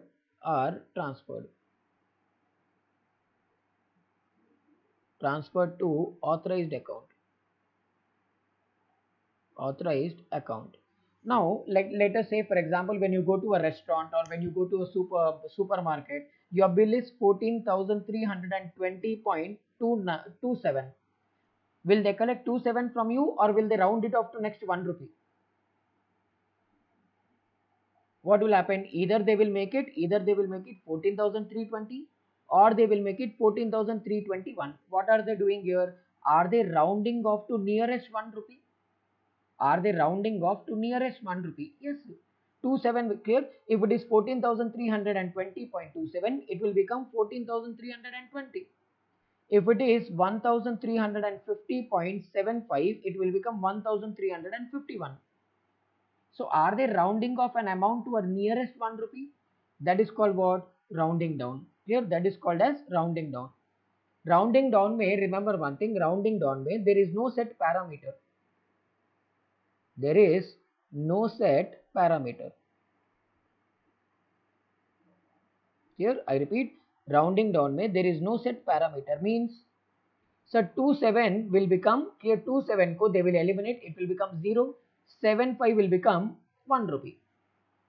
Now tell, if it is 49 paisa, what it will become? Will it become 0 or it will become 1?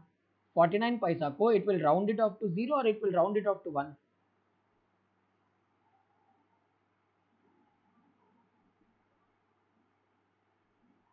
49 paisa. It will round it off to 1 or round it off to 0? 0. If it is 63 paisa, then it will round it off to 1. Then it will round it off to 1.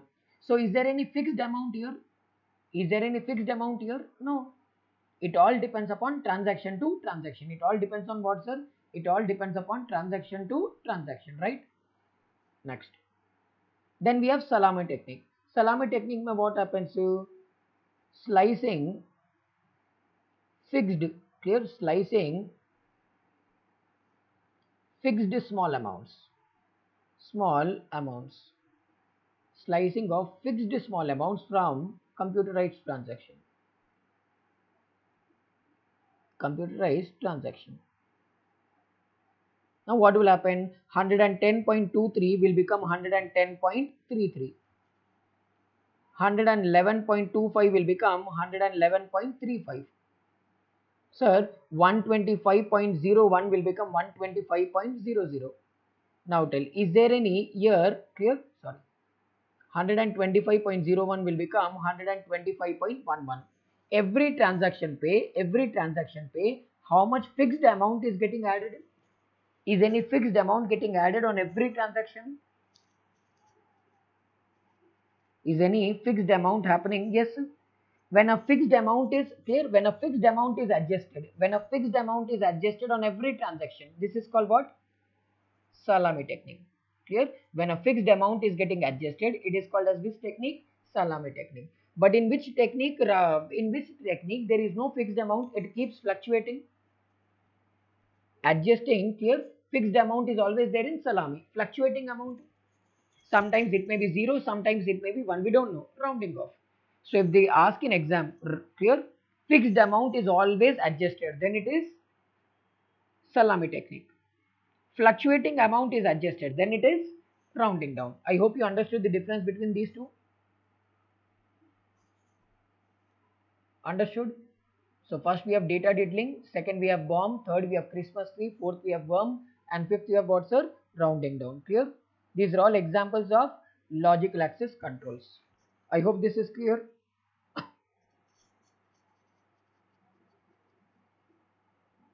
Now, then we have clear. So how many controls we have completed, sir? We have completed controls based on objective. We have completed controls clear. We have completed controls based on objective. We have completed environmental controls. We have completed physical access controls. We have completed logical access controls. Two more controls are pending. What are those? That one is management controls and second one is application controls. These two type of controls are pending. Before we go further, let us discuss the audit concepts.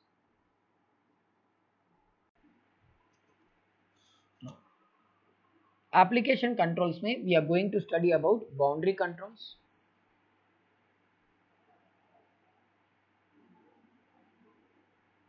We are going to study about clear input controls.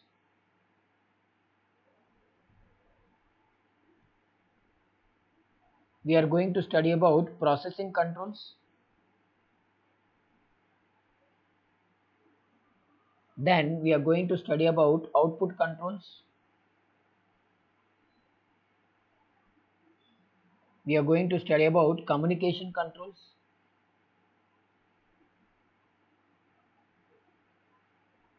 And then we are also going to study about database controls. Clear? So first boundary controls, then input controls, and then processing controls. Then we are going to study about communication controls and then database controls. These are the controls what we are going to discuss. Now first let us start with boundary controls. Boundary controls. Here boundary controls. Just a minute, just 1 minute.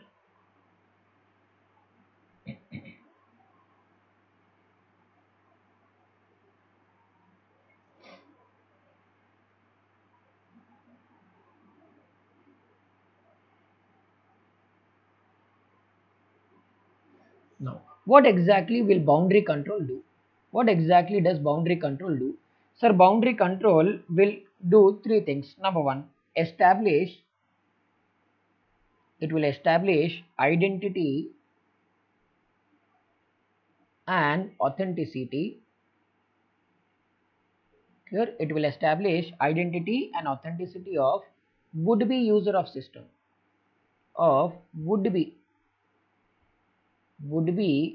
user of system. Clear? First I will write the points, then I will explain you one after the other. Next, it will establish identity and authenticity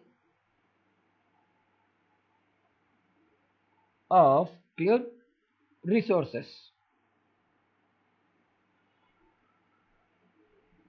and it will also restrict the actions. Here it will also restrict the actions to be undertaken by users.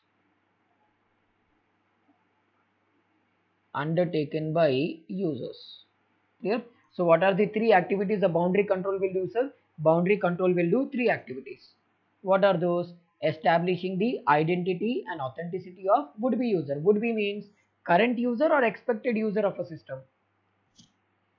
Would-be user means current user or expected user of a system.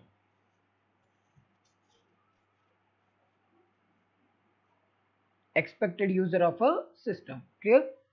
And what do we mean by identity, sir? How do I identify? Identify and identification means username.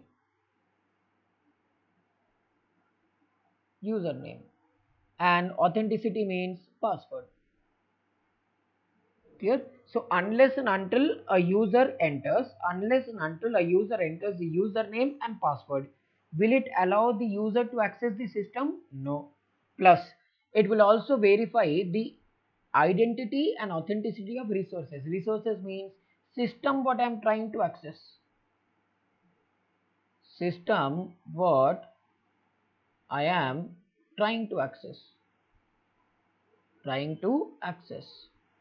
Means, see, it will not only check whether the user is authorized or not, it will also check whether the system what I am using, am I eligible to use that system or not. I repeat, it will verify whether the system what I am logging in, let us say there are 10 systems. I am authorized to access only first system. Here there are 10 systems in a company. I am authorized to access only first system. So if I try to log in from 7th system, should it allow or reject the access? In a company there are 10 systems. I am authorized to access only first system, but I am trying to log in from 7th system. Should it allow me the access or should it reject my access? Reject my access. That is called what? Establishing the identity and authenticity of resources. Okay, sir. I enter the correct ID. Here I enter the correct ID. I enter the correct password also. I entered correct ID. I entered the correct password also. Clear? Now, after entering the correct ID and password, can I do anything or only some limited number of things I can do? Like let us say, for example, if I log into my Facebook account, will I be able to access everything or only some limited number of things? What I am allowed to access, what I am not allowed to access. I repeat, what am I allowed to access, what am I not allowed to access? Who will decide? System will decide. Understood?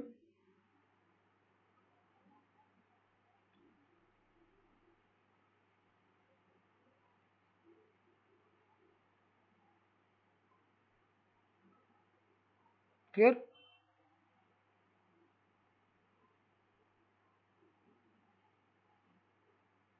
So what are the three activities? Number one, it will see whether you are an authorized user or not. If you are an authorized user, it will also check whether the system what you are trying to access is authorized or not. If both are authorized, access will be given, but it will give you limited access or unlimited access. It will only give you limited access. That limited access is called what? That limited access is point number C. That limited access is point number C.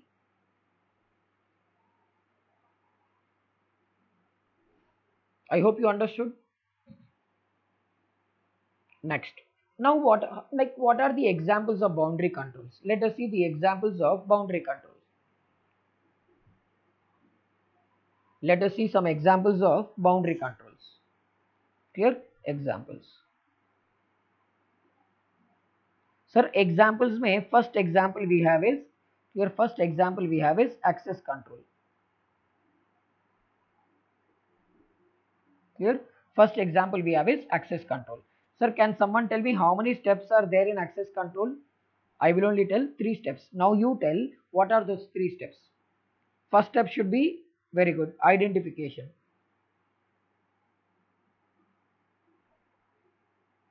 What should be the second step after identification? What should be the second step after identification? Authentication, correct. If identification and authentication match, then what should be there? Authorization. Clear?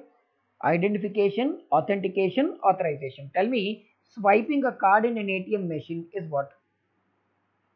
Swiping a card in an ATM machine is an example of what?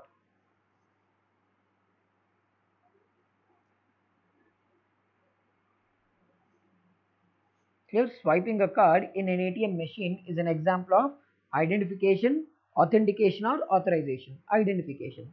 Entering the PIN number.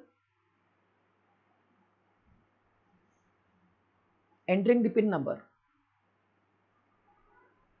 Authentication. And if both match, if identification and authentication match, then what will happen? If identification and authentication match, what is going to happen? Authorization. Clear? Next. The second example we have is PIN. Second example we have is PIN. Sir, PIN stands for, yesterday we have discussed, right? PIN stands for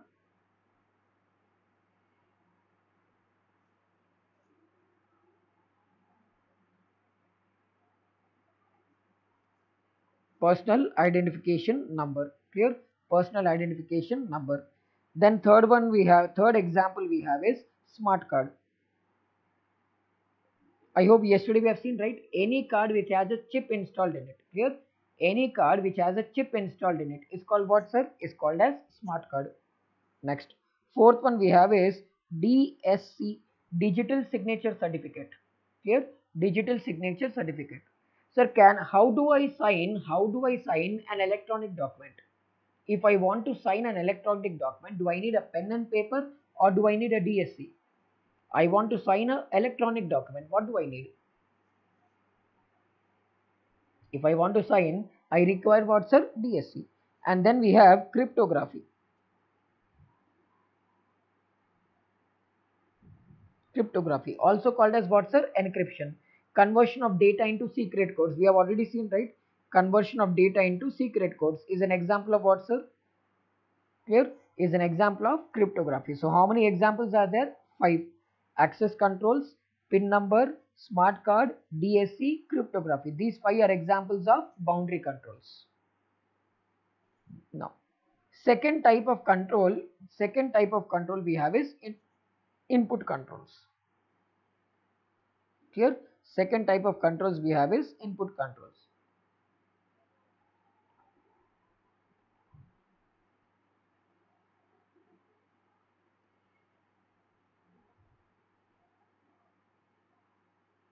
Clear? Second type of controls we have is input controls. Sir, input controls, what it will do?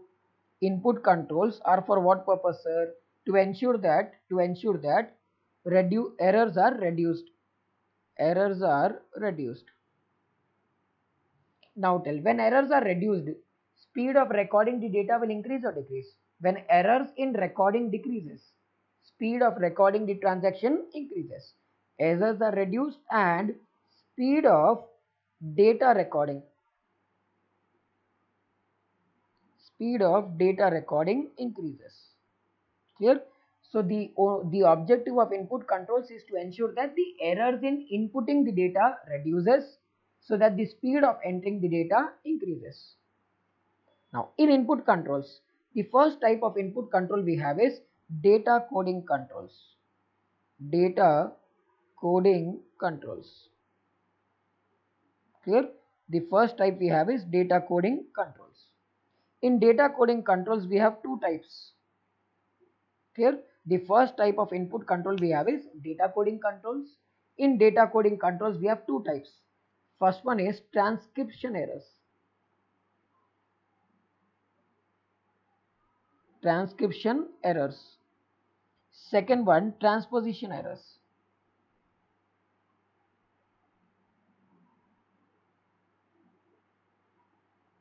Clear? First one is transcription errors. Second one is transposition errors. Transcription errors are divided into 3 types. Addition error. Clear? Then we have truncation error. And then we have substitution error. substitution error. Clear? Transcription errors में how many we have? Addition error, truncation error, substitution error. Additional error means when one digit is added, when one extra digit is added. Extra digit is added. Clear? Let us say my pin 1, 2, 3, 4 is the number. 1, 2, 3, 4 is the number. This is the actual number. But what I have entered, A means actual, E means entered. I have entered 1, 2, 3, 4, 5. Now tell, did I add one digit or did I remove one digit? I have added one digit. When I add one digit, then it is called as which error? Addition error. Truncation error may when one digit, clear? When one digit is removed. When one digit is removed. Sir, actual my number is 1, 2, 3, 4. But I have entered is 1, 2, 3. Means I have added one number or removed one number. I have removed one number. That is called what? Subtraction or truncation error. Then we have substitution error. Substitution error may replacement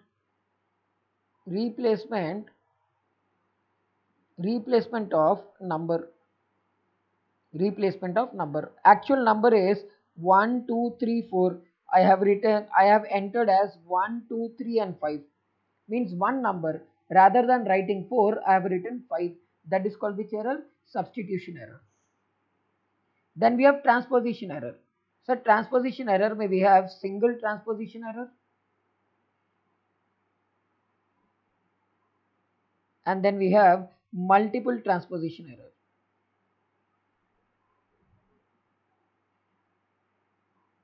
Clear? Single transposition error, multiple transposition error. So single transposition error may two adjacent numbers are reversed. Clear?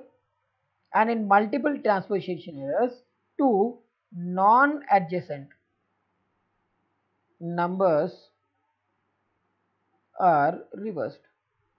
Clear? When two adjacent numbers are reversed, then it is called as single transposition. When two non-adjacent numbers are reversed, then it is called as what, sir? Multiple transposition. Like let us say, for example, actual number is 1, 2, 3, 4, 5. What I have done, I have entered as 1, 2, 3, 5, 4. So two adjacent numbers 4, 5 I have reversed as 5, 4. Two adjacent numbers are reversed. Then multiple transposition may actual number is 1, 2, 3, 4, 5. I have entered as 1, 2, 4, 5, 3. So 3 and 5 I am replacing. Means two non-adjustment numbers I have reversed. Clear? Just go through once and see if you have any doubts here. Data coding may just confirm once. Just go through the notes.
So any doubts? I hope you understood.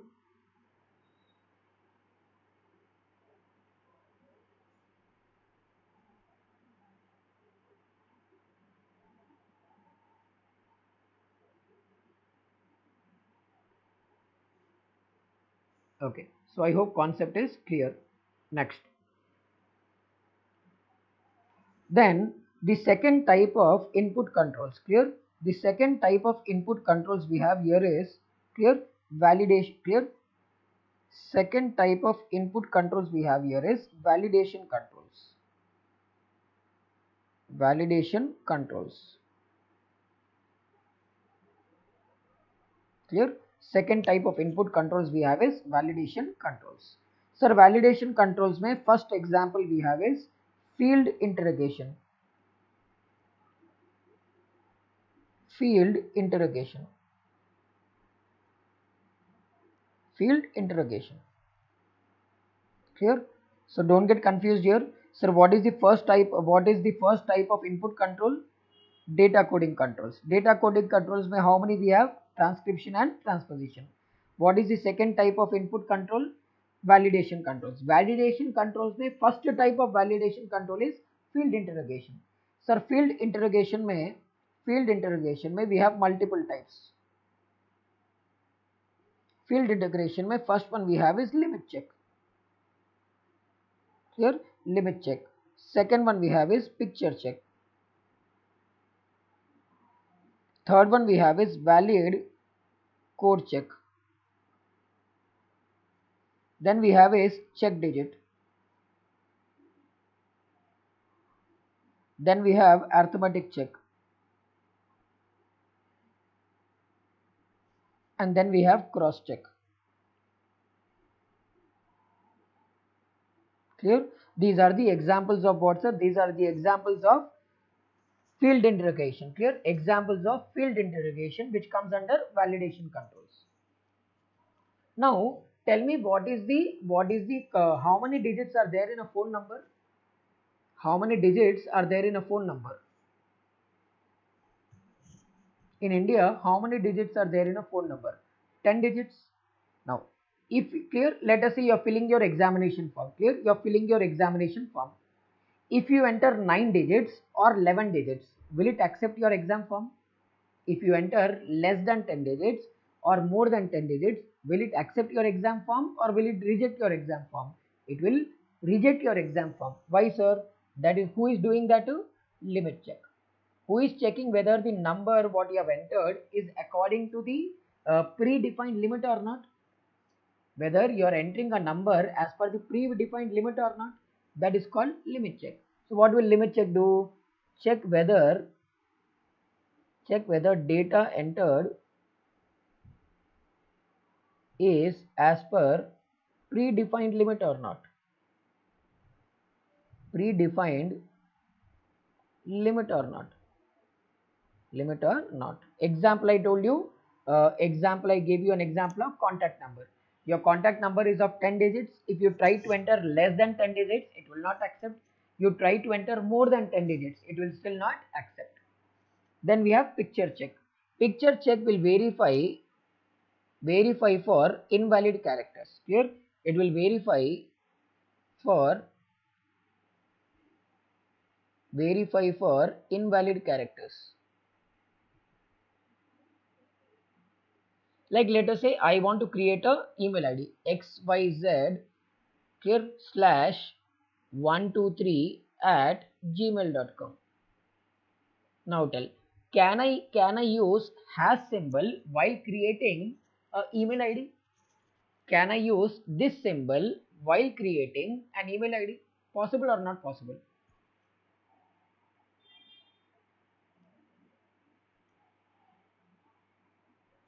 It is not possible. So can I say this symbol is valid or invalid? It is an invalid character. It is which character, sir? Invalid character. But who is checking whether this is a valid character or not? Picture check. Understood the difference between limit check and picture check? Limit check example is phone number. Picture check example is symbol inside what, sir? Inside a mail ID. Then we have valid code check. Clear? Valid code check. Now it will check for data against predetermined codes. It will check data as per predetermined codes. Like let us say for example, here let us say for example, In contact number column, can I enter alphabets or it should always be numeric? Contact number के place में can I enter numbers or alphabets? Like let us say if your number is 1 2 3 4 5, can I enter 1 2 3 4 5? Can I enter anything like this? So in a numerical column only number should be entered. In numerical column only number should be entered. In alphanumeric column, both numbers and characters can be entered. Who is checking whether this is happening or not? Valid code check. Clear? Who is checking this? Valid code check. And what will check digit do? Check digit will verify data coding errors. Data coding errors. Clear? Data coding errors. I think data coding errors we have seen, right? These errors who will find out? Check digit. Check digit will take care of what, sir? Check digit will take care of data coding errors. Next, sir, arithmetic check. What will arithmetic check do? It validates, here it will validate results of computation. Like let us say for example a bill, clear? Let us say I have purchased 10 items from Big Bazaar. All 10 items ka total, is it matching with the grand total or not? Every individual item ka total, is it matching with the grand total or not? Who will verify that? Arithmetical check. Then we have cross check. Clear? What will cross check do? It will verify data in different fields. Verify data in different fields.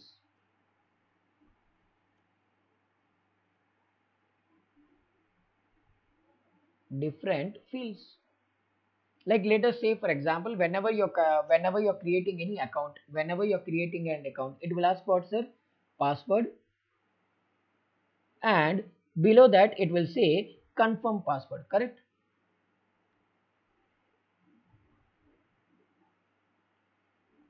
It will say password and confirm password.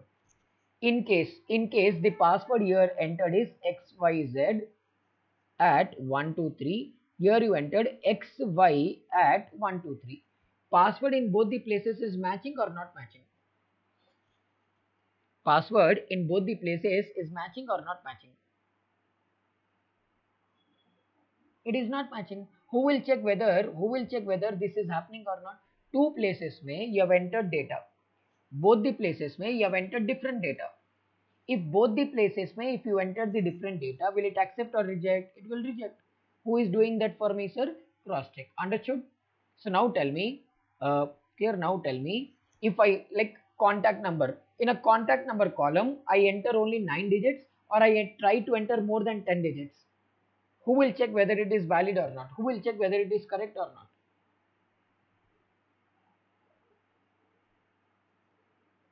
Is it limit check, picture check, valid code check, limit check? Okay. Who will check whether any invalid symbols are there or not? Invalid symbols. Picture check. Clear? Who will check whether in a number column only number is entered? And in a alphanumeric common alphanumeric everything is entered? Valid code check. Correct. Next. Who will verify like data coding errors? Who will verify? Transcription errors, transposition errors, addition errors, truncation errors, all these things who will verify? Substitution errors. Check digit. Correct. Next. Who will verify the totals inside? Who will verify the totals of any calculator like calculation related things? Who will take care? Like calculating the bill amount. Clear? Arithmetic check. And who will verify whether the data entered in multiple places is same or not? If it is not matching, reject. If it is matching, accept. Who will do that too? Cross check. Clear? So take a break of 5 minutes. Clear? Take a break of 5 minutes. Now it is 8 o'clock. 8:05 we will continue the class. So just refresh for 5 minutes and then we will continue.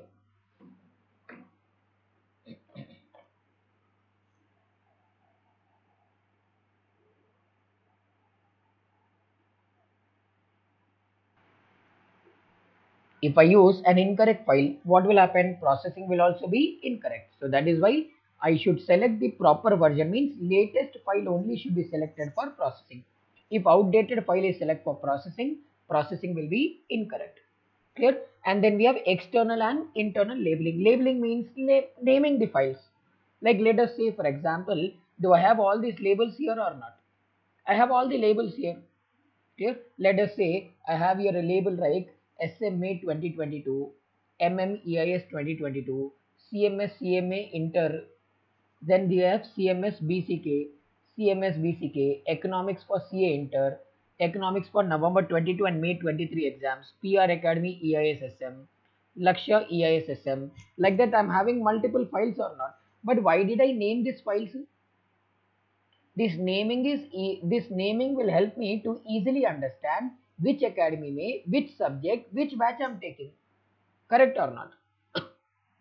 If I prepare clear, if I prepare this, if I have this list, if I proper naming is given, it will be easy for me to understand which academy may, which batch I'm taking, which subject I'm taking, for which attempt I'm taking. So in simple words, labeling is important for what purpose? For identifying the files. Clear? Labeling is very important for what purpose, sir? To ensure that proper files are loaded, proper files are loaded for what? For processing. Clear? Proper files are loaded for processing. Then we have data file security, means there should be clear unauthorized access. Unauthorized access to data should be prevented. Should be prevented. Clear? Unauthorized access to data should be prevented. But how should I prevent unauthorized access to data? How should I prevent unauthorized access to data? By ensuring that proper IDs and passwords are given to employees so that unauthorized people don't access the data. Then we have before and after imaging. Clear? Now, like let us say for example, this is the balance sheet. This is the balance sheet of client. This is the balance sheet of client. When you go for audit, will you make changes in balance sheet or not? I repeat, when you go for audit, will you make changes in balance sheet or not? 100% sure you will make. So this is the balance sheet of the client before changes, and this is the balance sheet of client after changes. Correct? This is the balance sheet of client before changes. This is the balance sheet of client after changes. If I maintain the file before changes also, if I maintain the file after changes also, will it become easy for me to identify what changes I have made? Simple. I am maintaining a copy of data before making changes. I am maintaining a copy of data after making any changes. In that case, what is going to happen? I can easily compare both these files. Clear? I can easily compare both these files, and after comparison, I will easily come to know what changes I have made. That is why I need to maintain before and after images. Means before making a changes, keep a copy of data. After making any changes, also keep a copy of data. Next, then we have file updation and maintenance. Clear file should always be updated. Clear? Always use updated files. Always use updated files for processing. Files for processing. Files for processing. Clear? Always use updated files for processing. Outdated files, if I use for processing, what is going to happen? Processing will be incorrect. These are nothing but version usage, internal external labeling, data file security, before and after imaging and logging, and file updation. Clear? Next, the third and last type. Clear? The third and last type of validation controls we have is record interrogation. Record interrogation. Clear? Record interrogation. Now, so record interrogation is divided into three types. Record interrogation is divided into three types. Reasonableness check,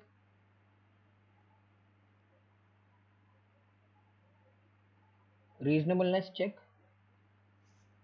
then we have valid sign, and then we have sequence check.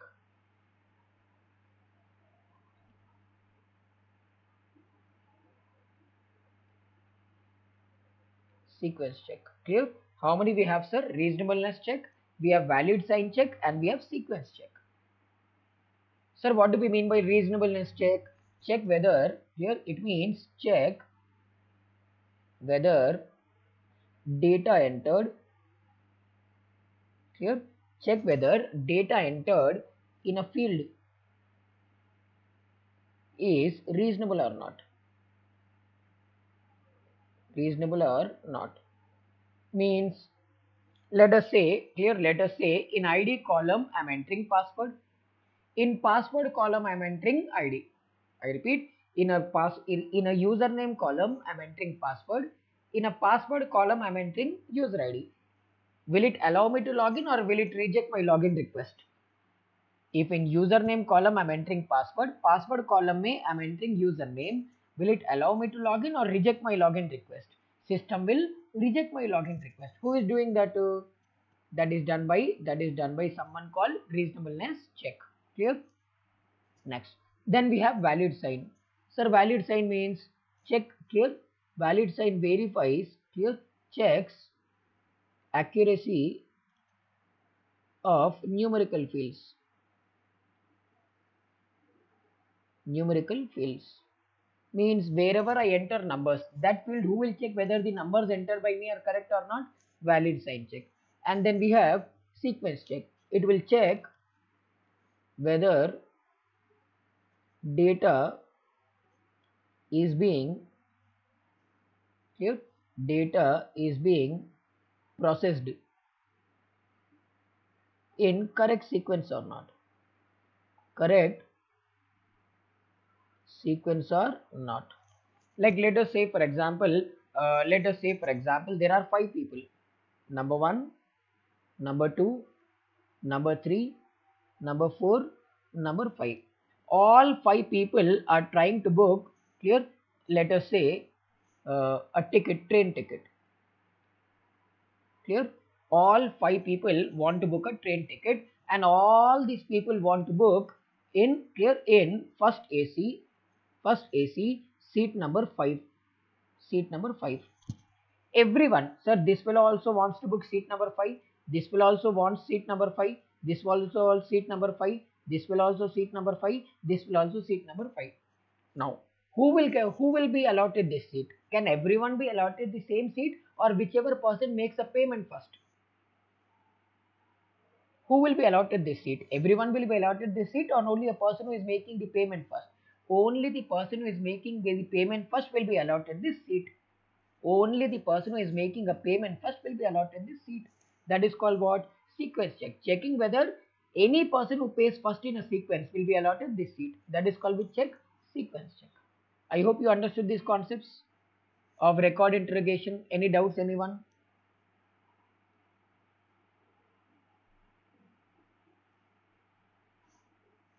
Now, so what is the first type? Clear? The first type of input control was data coding controls. Clear? The first type of input control was data coding controls. Second type of input controls was validation controls. In validation controls, we have seen 3 types of validation controls: field interrogation, file interrogation, record interrogation. Clear? Now, sir, the third type of input controls. The third type of input controls we have is batch controls. Clear? Batch controls. The third type of input controls we have is batch controls. Sir, batch controls means it reduces errors. It reduces errors. Clear? It reduces errors during what? During batch processing of data. During batch processing of data. I repeat, it reduces errors during what, sir? Batch processing of data. Sir, what do we mean by batch processing of data? Sir, huge quantities of data being processed at once. Batch processing means huge quantities of data being processed at once. Huge quantity of data being processed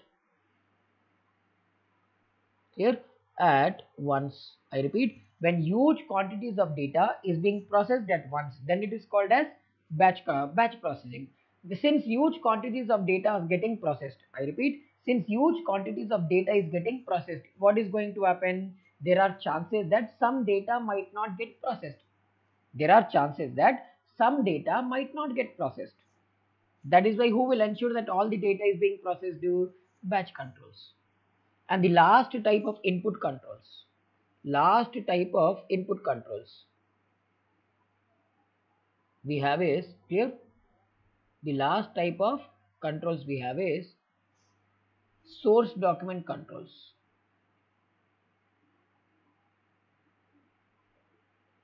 Clear? Source document controls. Sir, what is a source document? A document on the basis of which a transaction is entered. Like let us say journal entry. On what basis will I pass a journal entry, sir? I will pass a journal entry on the basis of invoice. So invoice is an example of what, sir? Source document.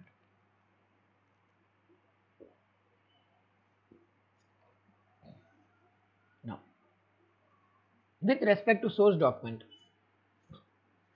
there are 3 points. With respect to source document, there are 3 points. Point number 1, use pre-numbered source documents. Pre-numbered source documents means the invoice number you should not write manually. Simple. Invoice number you should not write manually. Always use the invoices which come with pre-printed invoice number. Clear? Always use those invoices which come with what, sir? Pre-printed invoice number. Do not write the invoice number on your own. Number 2, clear? Use source documents in sequence. Clear? Use source document in sequence means in a sequential order. After invoice number 1, invoice number 2. After invoice number 2, number 3. After invoice number 3, number 4. It should not allow me to change the invoice number. It should always come in a sequential order. And then third one, periodically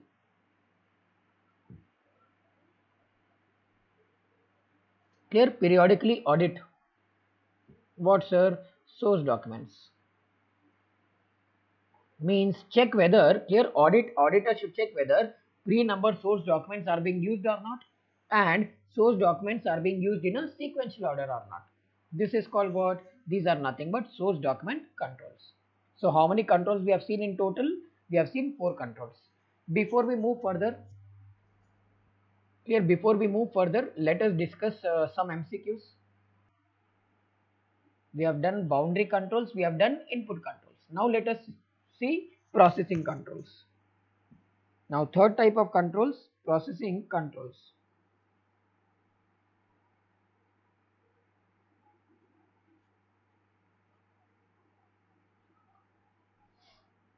Here the third type of control we have is processing controls.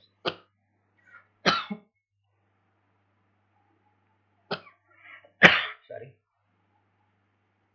Sir, processing controls में first one we have is run to run totals. Run to run totals. Second one we have reasonableness.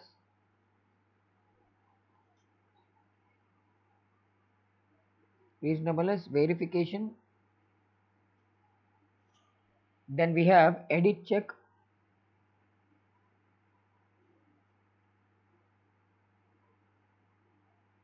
Clear? Edit check. Then we have field initialization.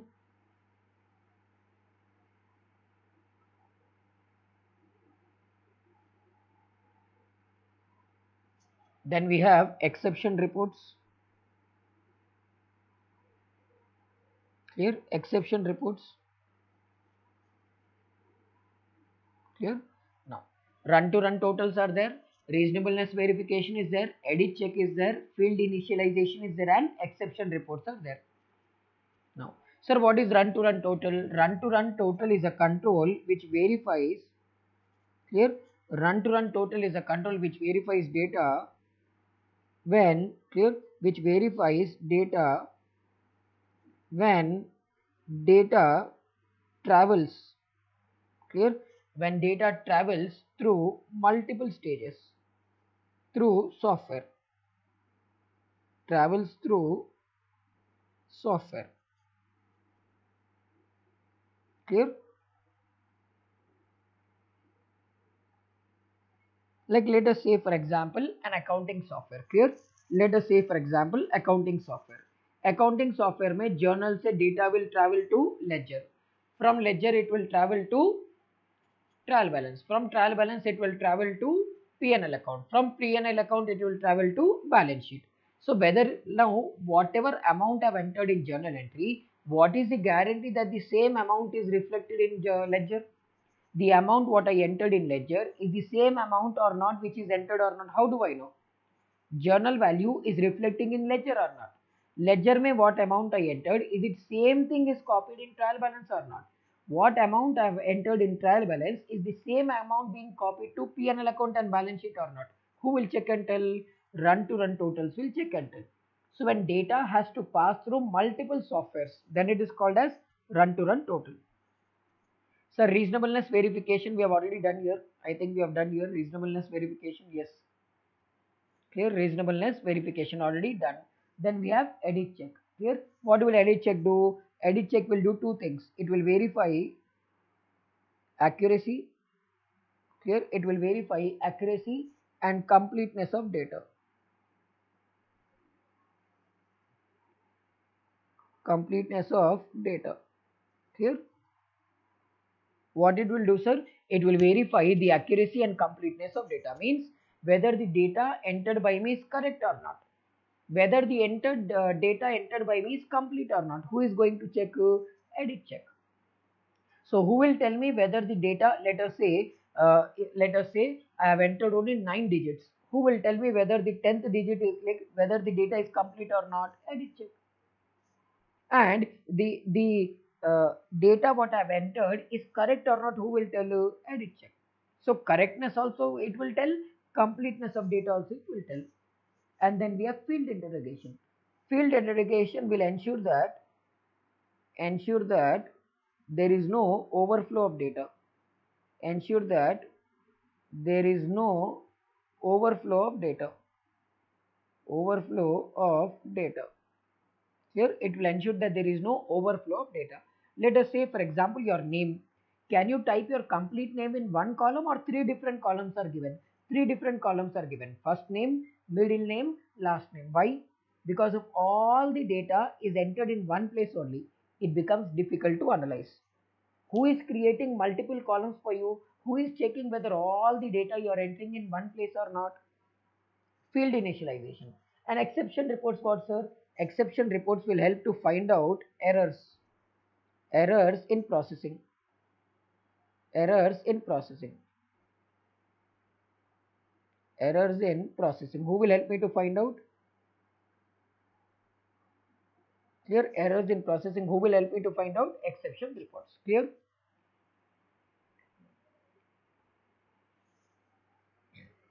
So now you tell me, when data is passing through multiple stages, when data is passing through multiple stages in a software, who will check and tell whether the data entered is in all the places correct or not? Like from journal it is correctly being copied to ledger. From ledger it is correctly being copied to trial balance. Who will check and tell? Who will check and tell here? Run to run totals. Clear? Next. I want to know whether, clear, I want to know whether the data entered by me is complete or not. And I also want to know whether the data entered by me is correct or not. Who will tell me?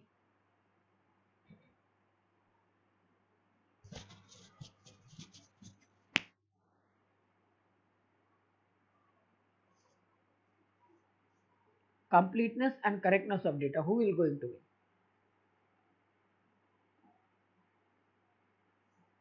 It is nothing but correct. Edit check. Clear? Sir, some processing में some errors are there, sir. There are some errors in processing. Clear? There are some errors in processing. Who will verify and tell me whether there are any errors or not?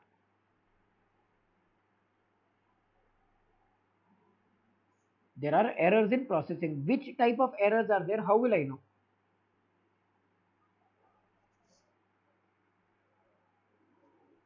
That is exception report. All data should not be entered in one place. All data should not be entered in one place. Why? If every data is entered in one place only, overflow of data will happen, because of which, overflow means lots of data will be there, because of which it will be difficult to process the data. What is it?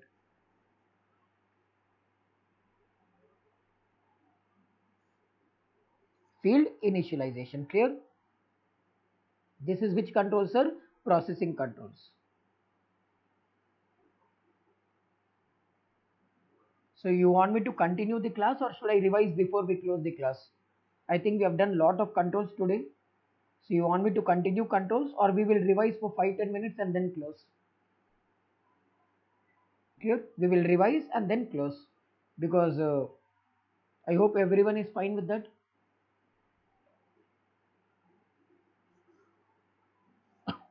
So from the beginning we will revise. Clear? All the controls from the beginning we will revise once.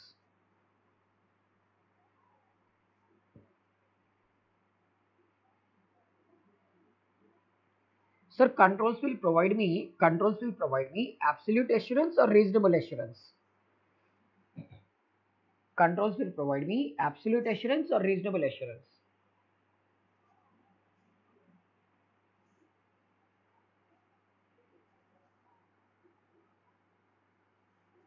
Check and tell.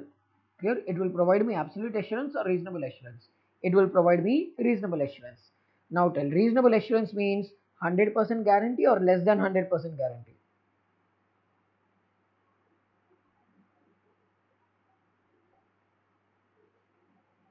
It is less than 100% guarantee.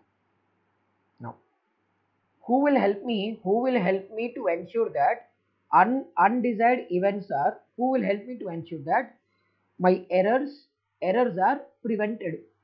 If I want to prevent errors from happening, which control should I use? If I want to prevent errors, which control should I use?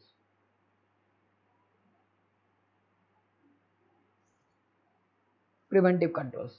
Sir, I want to check, I want to detect the problems. What should I use?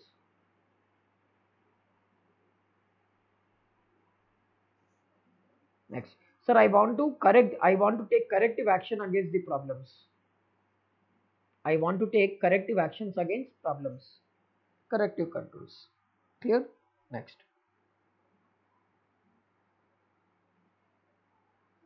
Next. Environmental controls may not require this one. Physical access controls. Clear? Maintaining a record of data is called what?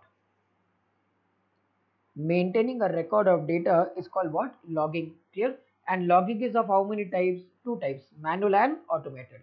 If a human being is maintaining a record of data, what it is? A human being is maintaining the record of data, manual. If a software is maintaining the record of data, automated. Clear? Next. Now tell me, if second door will close, clear, second door will open only when first door closes. Third door will open only when second door closes. What is it? Dead man doors. Entry point should be one. Clear? Entry point should be one. Exit points can be multiple. Entry point only one should be there. Exit points can be any number. Controlled single entry point. Next. Sir, installing the video camera is more important, or maintaining the recording for future purpose is more important? If I just have a CCTV camera without having a recording option, it is useful or useless? It is just useless. I need to maintain the record for future purpose. Sir, I am asking every employee to sign a agreement with me. What is it? I am asking every employee to sign a agreement with me. What is it?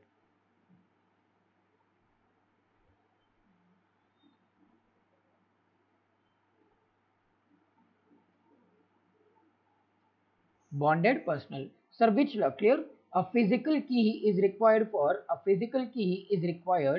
which type of locks?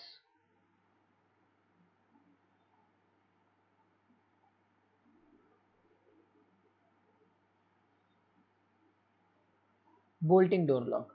Sir, a lock which opens with a card or a fingerprint.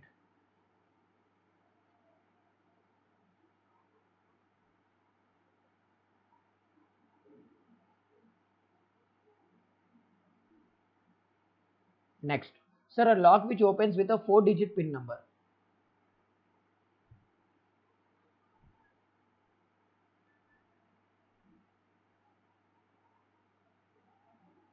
Cipher lock. Next. Clear? Next. Sir, an employee, clear? Whenever an employee joins an organization, I should register the employee. And whenever an employee leaves an organization, I should deregister the employee. It falls under which point? When you join, I will register you. When you leave, I will deregister you. What is it? It comes under user registration. Clear? Next. An employee should be given unlimited access or limited access.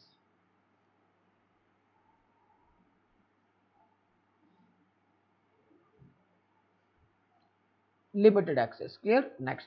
Who should be made responsible for passwords? Is it the responsibility of the management or is it the responsibility of the user to maintain the password?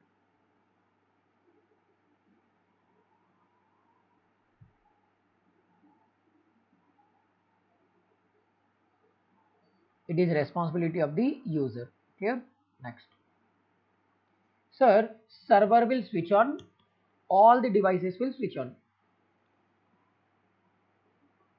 Server will switch off, all the devices will switch off. What is it?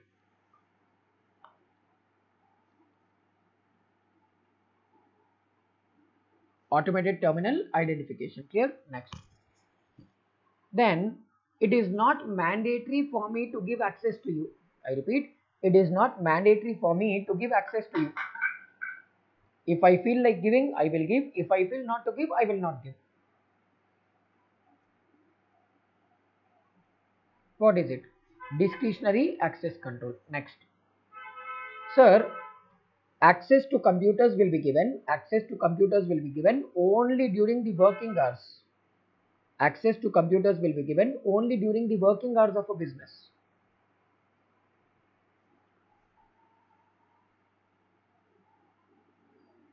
Limited connection time. Next.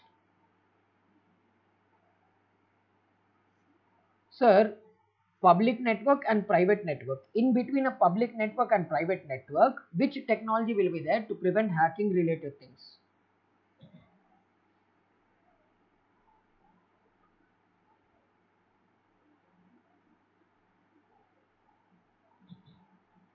Firewall. Next. Sir, converting the data into ciphertext. Converting a normal data into ciphertext or into secret codes is called what? Is called as encryption. Next. Changing the data, clear, changing the data before or after entering it into the system. What is it?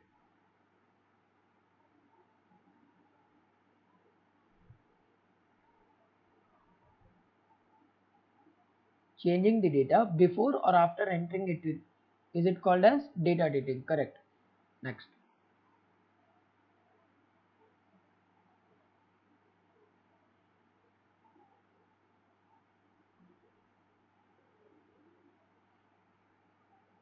Sir, if two adjacent numbers are reversed, what is it called? When two adjacent numbers are reversed, what is it called?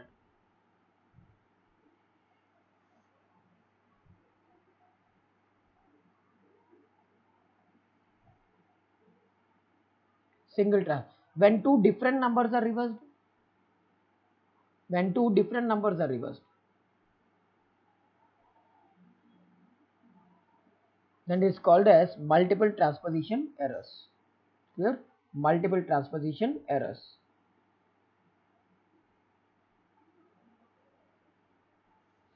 Then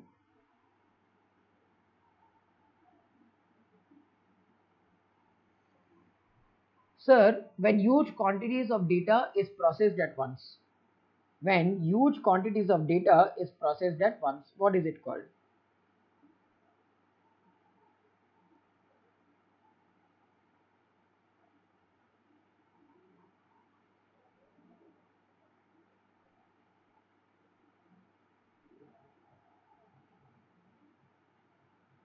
batch processing. Clear?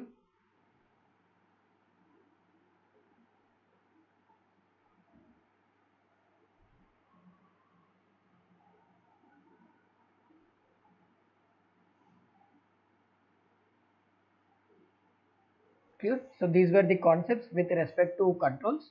Balance concepts we will discuss in tomorrow's class. Clear?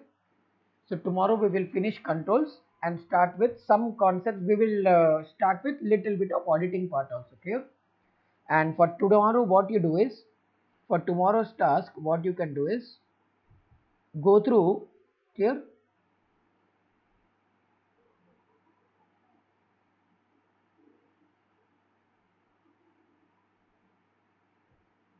Application. Clear? Boundary controls. For tomorrow, what you can do is boundary controls, input controls. Clear? Boundary controls and input controls ka audit you go through and come. Tomorrow we will discuss. Clear? For tomorrow's homework for you is to go through boundary controls ka.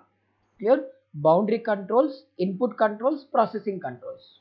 These three controls ka audit you go through and come tomorrow, so that we will discuss in class and we will also solve MCQs. Remember, boundary controls, input controls and processing controls. Go through the audit and come, so that tomorrow we will just revise it for 5 to 10 minutes like today, and then we will start with our main syllabus. Clear? Chalo. So let us close the class now, and balance we will continue in tomorrow's class. Bye guys.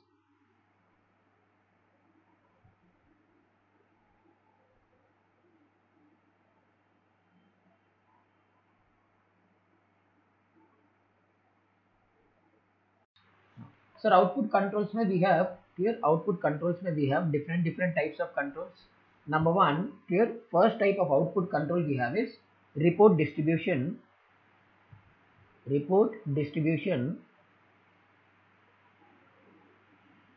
report distribution and collection controls. Clear, report distribution and collection controls. Now, sir, what exactly do we mean by this? Sir, report distribution and collection controls means clear, report distribution should happen, clear, should happen in a secure manner. Clear, in a secure manner. I repeat, report distribution will happen in which manner, sir? Secured manner. Now let us take an example. Like here, I'll go to my email ID here, and when I go to updates, see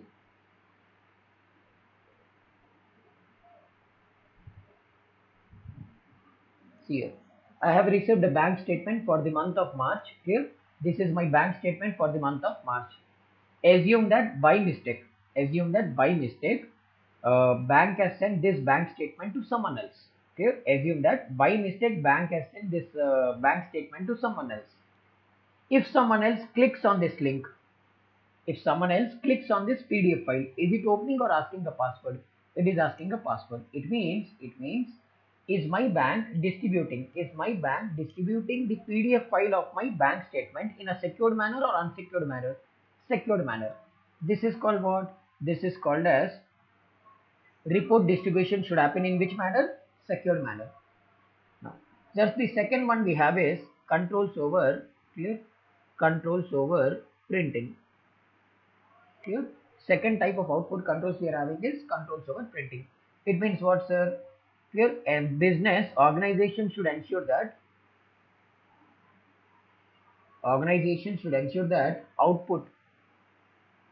output is made to correct printer.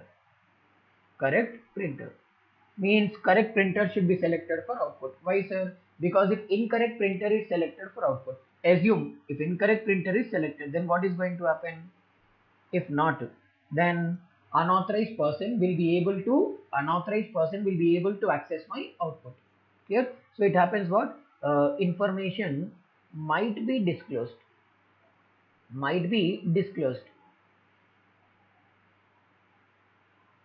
to unauthorized person. Clear? It might be distributed to unauthorized person. That is why ensure that it is given only to correct printer.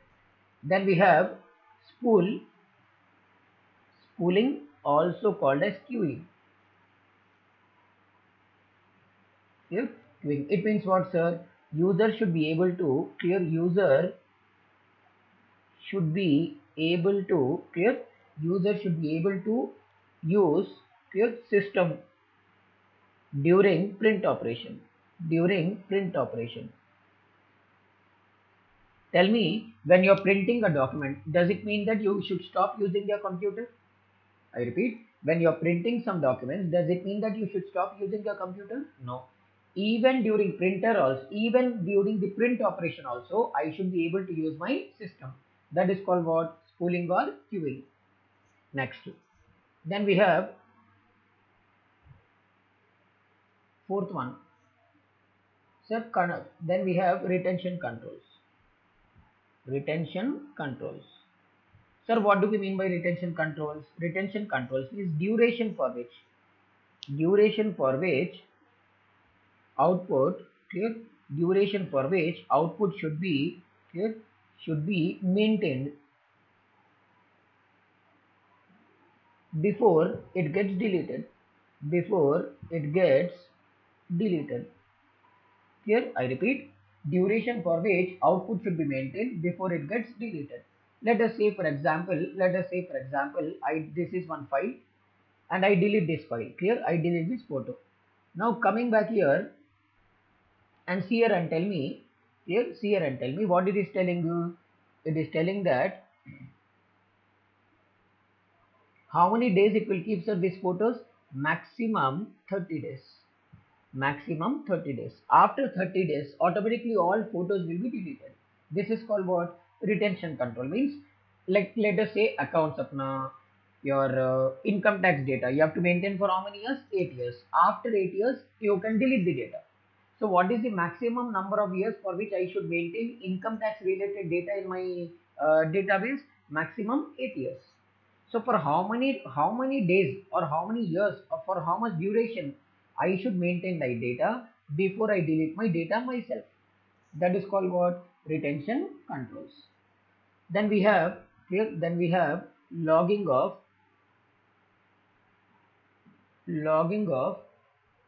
output program executions. Clear? Logging of output program executions. Sir, what do we mean by this? It means output should be logged. Means output should be logged. Should be logged means maintain a data. Here maintain a record of how many outputs you have taken. What output have you taken? What output is pending?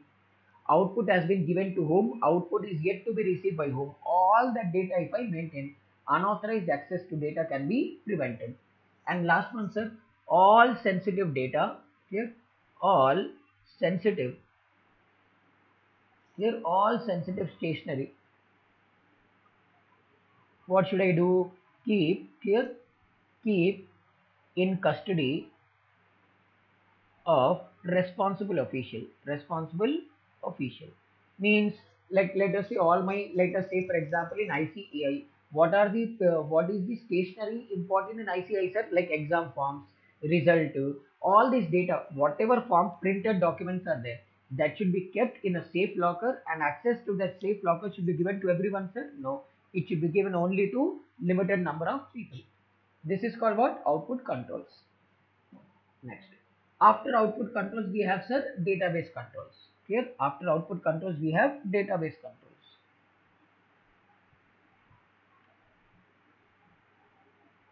Database controls. So, database controls में we have two types of controls. Here, database controls में we have two types of controls. One is update controls, and second one we have is report controls. Clear? First one we have is update controls. Second one we have is report controls. Sir, update controls means clear. I should ensure that clear. Software should ensure that all files are processed. I repeat, software should ensure that all files have been processed. Plus multiple files. multiple files are processed in which order? In correct order. Here, in which order? Correct order. I should not only process all the files, I should also process the files in a correct sequential order. Here, and I should also ensure that both master and non-master data are updated. Here, both master and non-master data are updated. Plus. Normally, what happens? Master data, non-master data. Clear? In case if any problem is there, like let us say for example, you are unable to process all the files, or you are unable to process in a sequential order, or master and non-master files are not getting updated. So, in case if you face any problem, then what, sir? Maintain suspense account. Suspense account. What will suspense account do? All the problems what I am facing in a software, I should clear. I can go and verify in which account, sir? Suspense account. Then we have report controls. Observe, report controls may we have four types of controls. First type of report controls we have print run to run totals. Run to run totals. Here, print what, sir? Run to run total. Sir, what is run to run total? As we already know, if a data passes through multiple stages in a software, like from journal to ledger, ledger to trial balance, there are chances that carry forward and brought forward may not happen properly. If it does not happen properly, I will print what, sir? Run to run totals. This also we have already seen.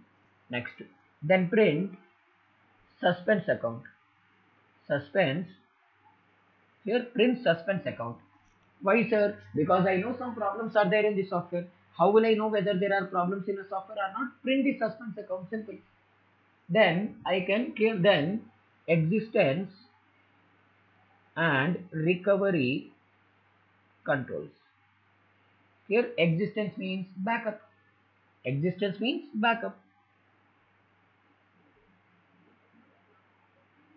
And recovery means restore. I should be able to back up my data. I should also be able to restore my data. That is called what? Existence and recovery controls. And then we have standing data. Here, standing data. Standing data means here data which is already there inside a clear data which is already present is called what? Standing data. And standing data, you can say basically data which I cannot change. Standing data means data which I cannot change. Achha, now you tell me, if I cannot change data, that is master data or non-master data. I am unable to change my data, then what it is? Master or non-master?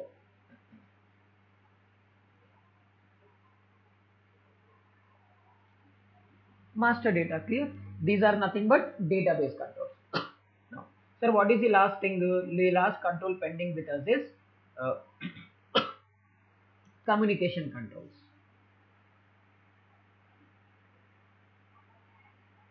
Communication controls.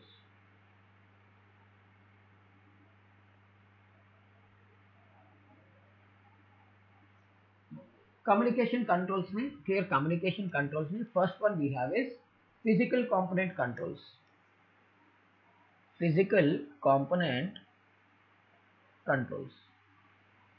Clear? Now, Acha, tell me physical component means what? Hardware or software?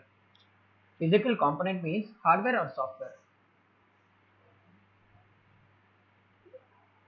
Obviously, sir, physical component means hardware only. Example of, sir, example, let us say we can say communicate clear.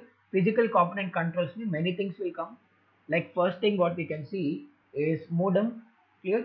Modem, that is modulator and demodulator. It stands for modulator, demodulator.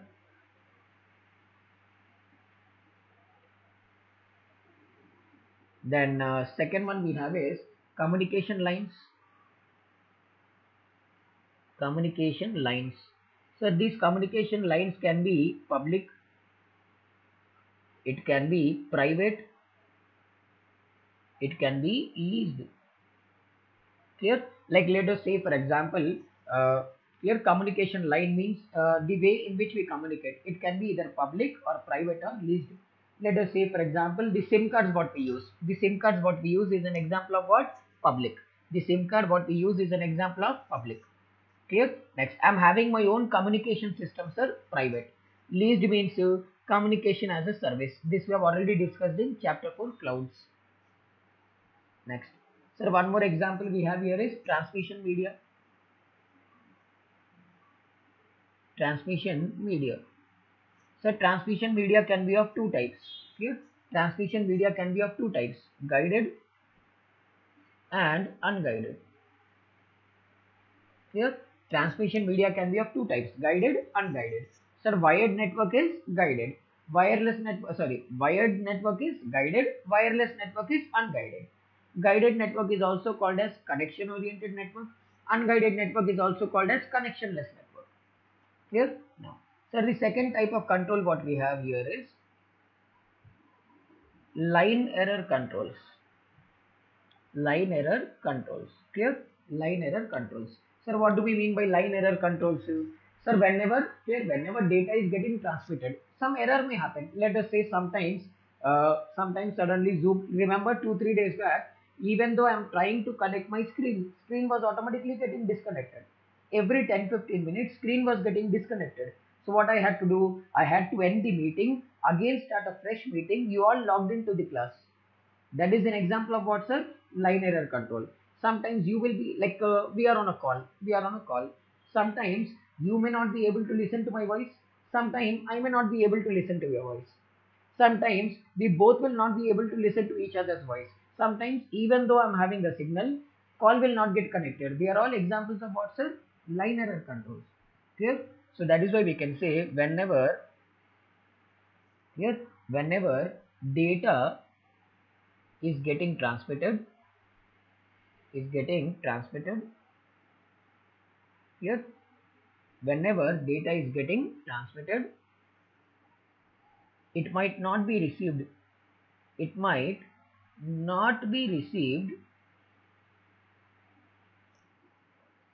due to noise in a network.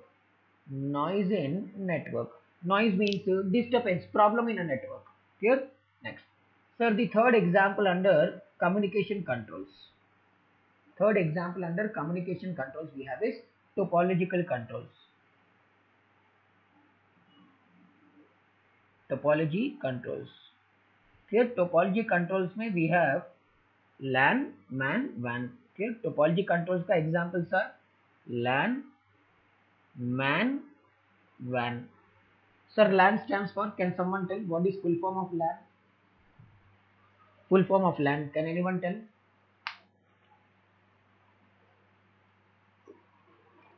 Local area network. Full form of MAN, MAN. Full form of MAN, metropolitan area network. Full form of WAN, wide area network. Clear? Full form of WAN is wide area network. These three are examples of which controls? Topological controls. In detail, we don't have in our syllabus. We need not break our head. Number 4. Then we have channel access controls. Channel access controls. Clear? Channel access controls में we have contention and polling. We have polling and we also have contention. Both these concepts we have already discussed in issues in a network in chapter number 3. This chapter only, issues in a network, we have already discussed. Then we have link controls. Clear? Link controls. Then we have link controls. Sir, link controls means there are two types of links. Clear? I repeat, communication link can be of two types. That is synchronous. Here it can be synchronous data link, or it can be higher level data link control. Clear? We only have examples here. That is why I am not explaining. Clear? We don't have in detail about synchronous and high level. That is why we are not going to discuss. Clear? We will not waste our time in those concepts which are not there in our syllabus in detail. So how many types of controls are there, sir? 5. 1, 2, 3, 4, 5. Clear? So I hope all types of application controls we have discussed. That is boundary controls we have discussed, input controls we have discussed, processing control we have discussed, output we have discussed, communication we have discussed, and database also we have discussed. Clear? Now, there is only one control pending now. So first type of control was controls based on objective. Under controls based on objective, we have studied preventive controls, detective controls, and corrective controls. Then we went into environmental controls. Environmental controls may we discussed only for fire controls, water controls, pollution controls, clear? And fire, water, pollution, and what was the last one? Fire, water, pollution, clear? That word is not clicking. Power controls, power controls. After that, we went into physical access controls. After physical access controls, then we went into logical access controls. After logical access controls, then we went into application controls. Application controls means we have seen 6 types of controls: boundary controls, input controls, processing controls, output controls, database controls, and communication controls. Now, the only concept pending in controls is management controls. Once we are done with management controls, we will just have a small look over audit of controls.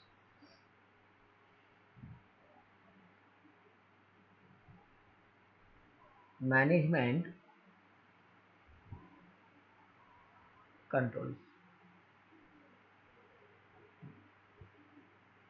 Management controls. Sir, in management controls, here in management controls, again we have different types of controls. We will discuss one after the other in a sequential order. So the first type of management controls we have is top management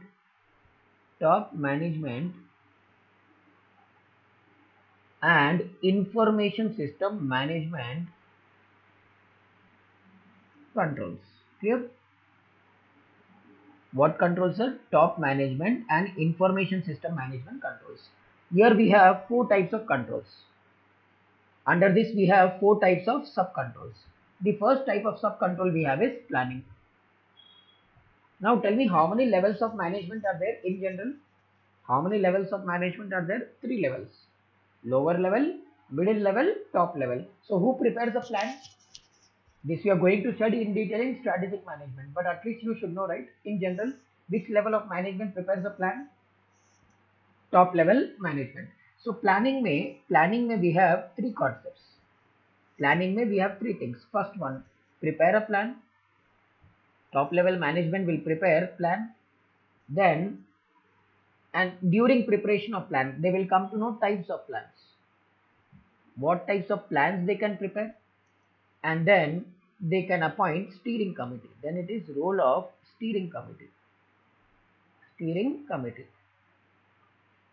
Clear? Now, sir, whenever I am preparing a plan, whenever a top level management is preparing a plan, first what it will do? Find out opportunities and threats.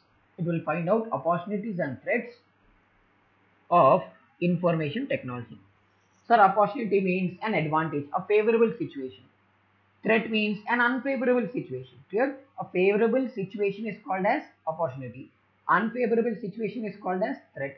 So whenever I'm preparing a plan, first what I need to do, I need to find out the opportunities and threats relating to my plan. After finding out opportunities and threats, then decide resources required. Like I may need some employees, I may need some money, I may need some time, I may need a separate place to work. What all the items required for implementing a plan, they are called what? Resources required. And then plan how to acquire resources. Means, should I use existing resources, or let us say, should I use my existing money in a new business, or should I try to get more money into my business from investors? So first what will I do? I will identify my opportunities and threats.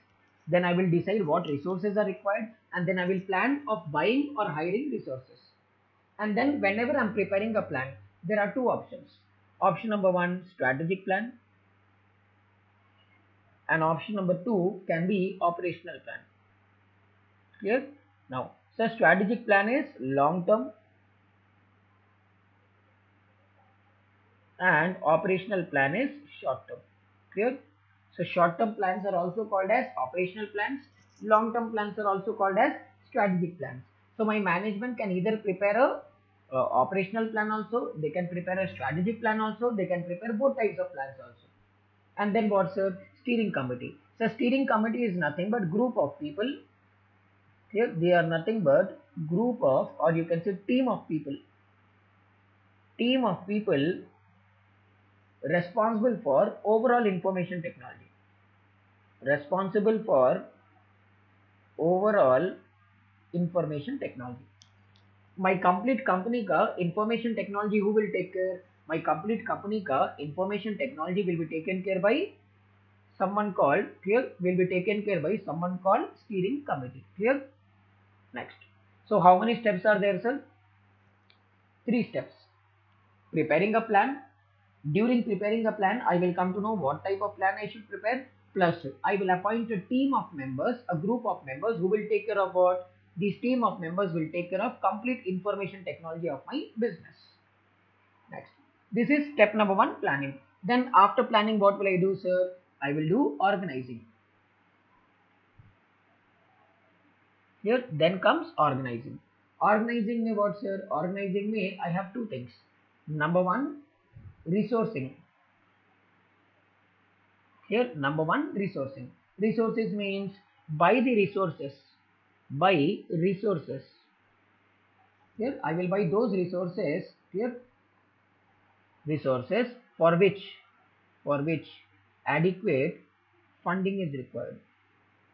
Adequate funding is required. Funding is required. Clear? So I have step number 1 mein I decided, right, I need resources. These resources ko I will buy in step number 2, that is organizing step mein. And then in addition to that, in addition to resourcing, I will also take care of what? Staffing. Here, in addition to monetary resources, I also need what? Staffing. Staffing mein what will I do? Acquire. I will try to acquire staff. After acquiring staff, what will I do? I will develop staff by giving them training, and if they don't perform as per my expectations, then what will I do? Terminate. I will terminate staff. So first I will acquire the staff. After hiring the staff, I will develop them by giving some training, and if they are well and good, I will keep them in my business. In case if they are not working properly, in case if they are not working properly, what should I do? I will terminate them. Here I will terminate them.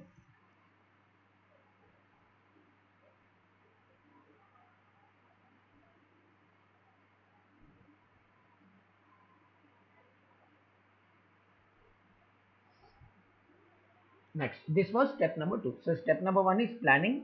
In planning may I will prepare a plan. I will highlight here. Then I will decide the types of plans. Then role of steering committee, so that it becomes easy to understand. And then we have said here organizing. Organizing may we have 2 steps. One is resourcing, that is monetary requirements. Staffing, that is non-monetary requirements. Clear? Next. Then third one we have is leading. Clear? Step number 3 is leading.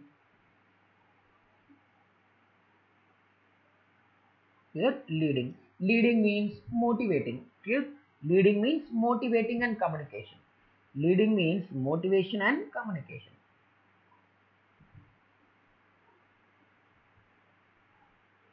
Motivation and communication. Clear? Motivation and communication. Acha, tell me, is there a single, clear? Is there a single way?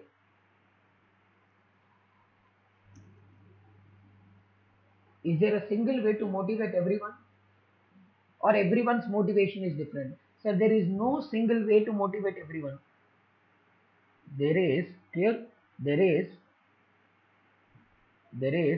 no single way to motivate, clear? Motivate all employees. Clear? All employees. That is, it depends upon what? Motivation depends upon, here depends upon person to person. Person to person. Simple. Sir, I may get motivated because of high payment. Clear? You may get motivated when you get promotion. Third person may get motivated because of some reason. So everyone's motivation is not same. Here, everyone's motivation is not same. Everyone will get motivated in a different way. And that is the responsibility of top level management to ensure that all the employees are motivated. Communication means trust. Communication is very important, sir. Important to create trust among members.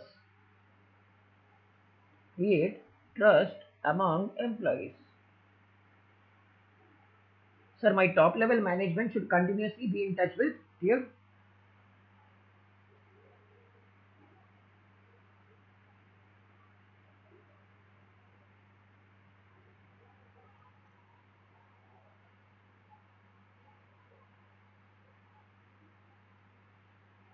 Just a second, just 1 minute.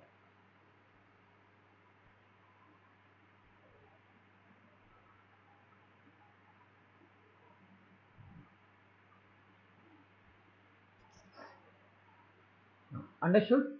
Next. Then what is the next step we have, sir? Last step, fourth and last step in this control is controlling. Here, fourth and last step is controlling. Controlling may here, controlling may like example number one. Here, example number one. Control overall information system function. Here, sir, top level management should not control one or two things. Top level management should control almost everything in an organization. Next, it should also control information system activities. Clear? Information system activities means like whether the rules and regulations of top level management are being followed or not. Then it should also be able to control information system services. Example of information system services like cost and benefits. Clear? So how many steps are there, sir? 4 steps: planning, organizing, leading, controlling. Planning में how many steps are there? 3. Preparing a plan, types of plan, role of steering committee.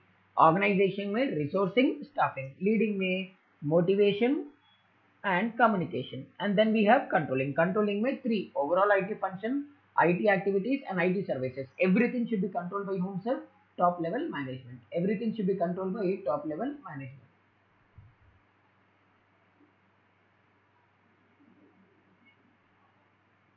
Next. So this was first type of management control, that is top level management controls. Next. Sir, then we have second type of management controls. Here, second type of management controls, system development. Here, system development management controls. Here, system development management controls. Now, in system development management controls, first one we have is system authorization activities. System authorization activities.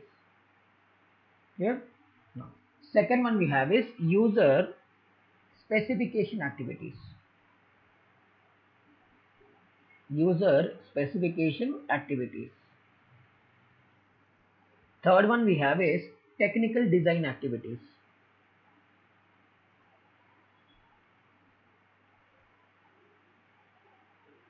Technical design activities. Then fourth one we have is internal auditor participation. Internal auditor participation. Next we have is here. Next we have is program testing. You are right? Program testing. And the last one here. The last one we have is user test. User test and acceptance. Here. So how many types? How many sub types of controls are there? 1, 2, 3, 4, 5, 6. What is the first one, sir? User authorization activities. Means yesterday only we discussed. If I want to access any data in my company, I repeat, if I want to access any data in my company, I need to first take an authorization letter from the management. Simple. And this authorization should not be oral. It should be a formal. Means there should be formal procedure of authorization. Now tell, sir, formal procedure of authorization means written request or oral request? Like, should it be oral communications or should it be written communication? Obviously, it should be written communication. Example is written communication, written request. Clear? Next. Then we have user specification activities. Like who is going to use a system, sir? User is only going to use a system, right? At the end of the day, top level management is just going to invest the money, and who is actually going to use the system? The end user.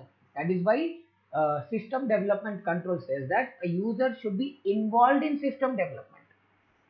User should be involved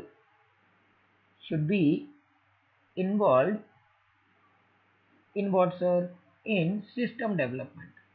System development means whenever you are preparing a software, whenever you start preparing a software, ensure that user is there, and user and system professional should sit together. Like a software engineer and user should sit together. User will tell what are the requirements, your engineer will write it down and start coding the software. Without involving user, do not start coding for your software. Why? Because user will not be happy, right? And then we have technical design activities. It means conversion of user requirements into technical specification.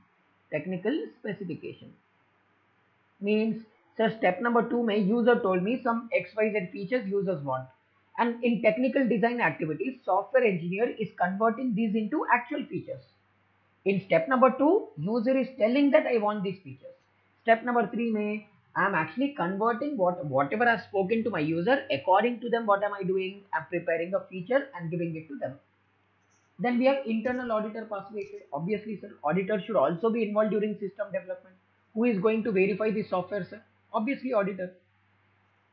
Who is going to verify the software, sir, during audit? Auditor. That is why ensure that along with user, internal auditor is also involved in system development, so that auditor will be able to understand how software is created and how software works.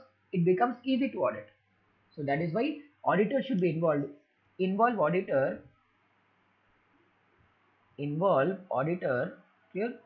Involve auditor from initial stage. Clear? Involve auditor from initial stage towards, till till system development, till stage of implementation. Clear? From step number 1 till last step, from the time I start preparing the software till the time my software is ready and installed, auditor should be involved. Why? If auditor is not involved, auditing becomes difficult. Clear? So in order to make audit easy in a future date, it becomes mandatory for an auditor to involve in system development. Then we have program testing. So program testing means test the software before its implementation.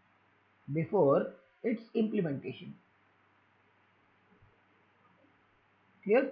Test the software before its implementation. This is called what? Program testing. And who will do program testing? Auditor. And after auditor verifies, who will verify, sir? User. That is why it is called user test. Clear? So final test is done by user. Final software test by user.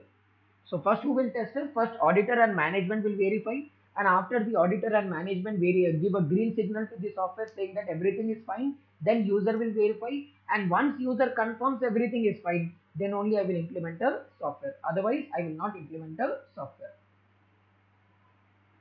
So any doubts in first two types of controls, that is top management and information system management controls, and system development management controls? Any point you want me to explain again? If yes, just type in the comment box, else I will continue with the next concept.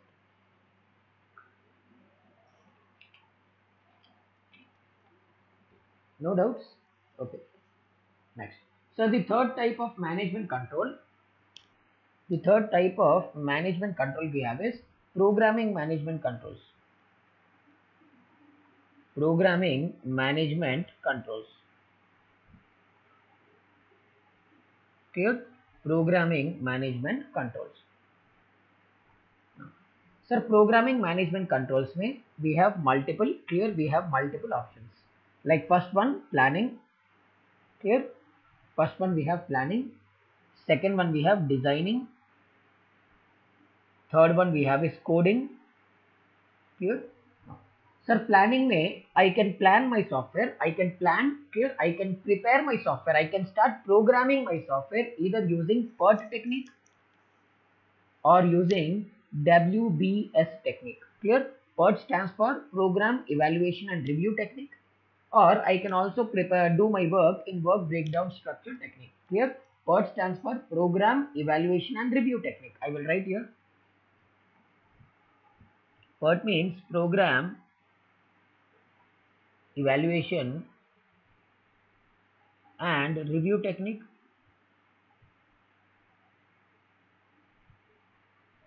And WBS means work breakdown structure. Work breakdown structure technique. Clear? So engineers will use these techniques in order to write or start coding a software. And then designing, I have two approaches. Either it can be system approach, systematic approach, or I can also follow what's an object oriented approach. Object oriented approach. Clear? Next, coding I can do. Clear? Again, coding clear. Either I can go for integration strategy, or I can go for clear, or I can go for documentation strategy. Documentation strategy. Clear? These are all techniques used by whom, sir? Programmers. These are all used by programmers. Clear? In programming a software. And then we have testing, important one. Clear? Testing, very important from exam point of view. So testing can be done in three methods. Testing can be done in how many methods, sir? Three methods. Unit testing,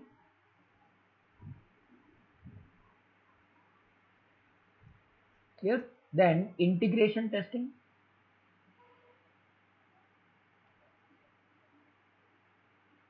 and clear, whole program testing.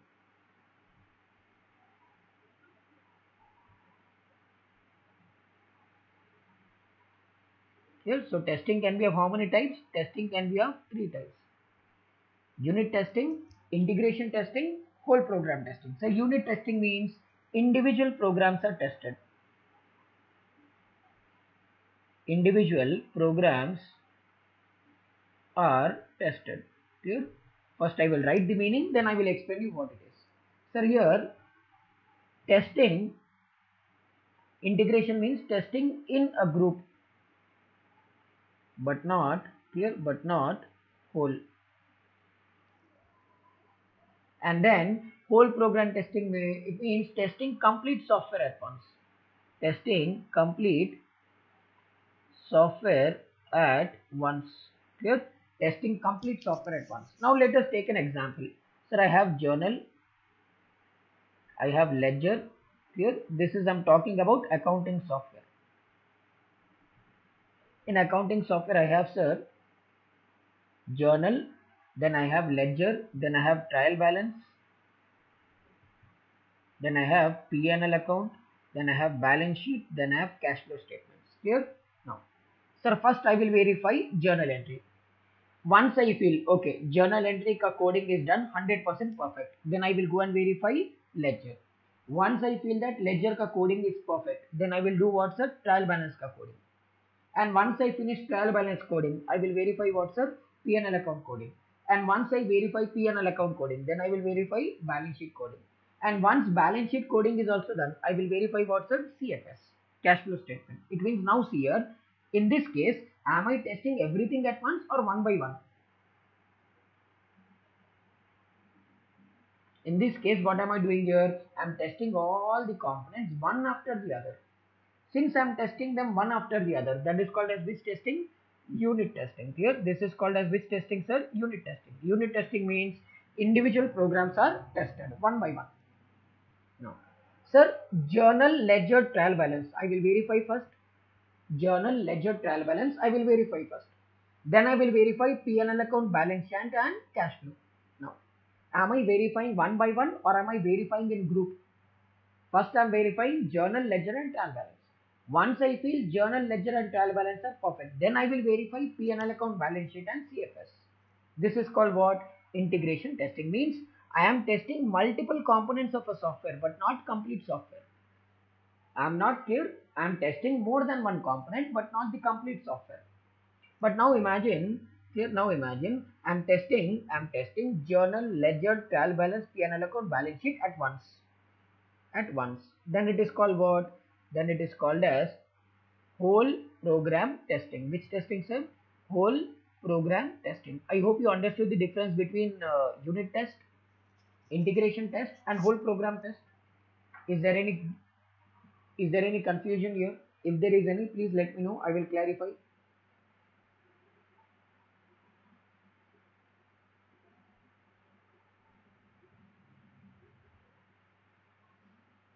No? Okay.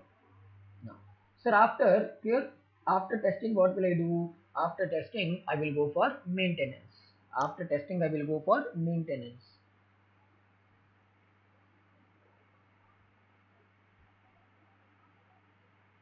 After testing, I will go for maintenance.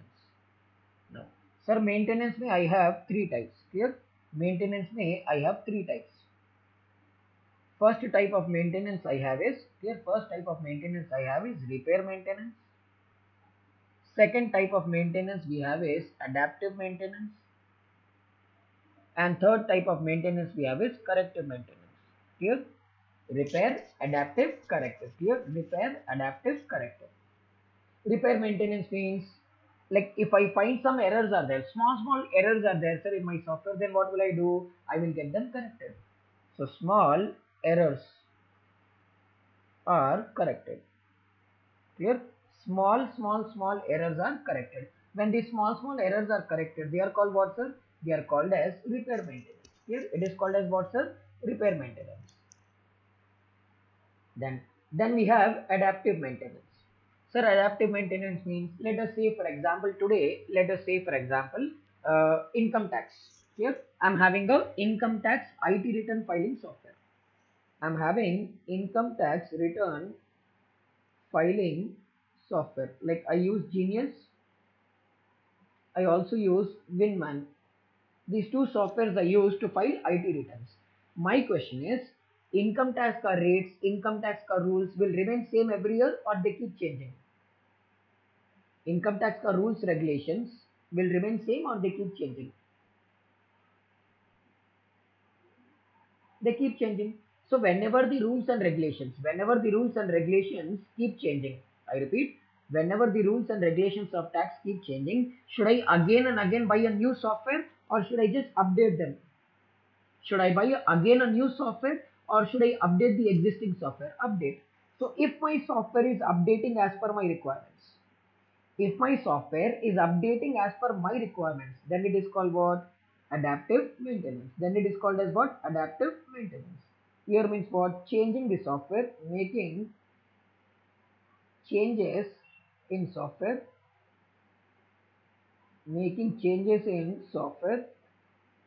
as per user requirements.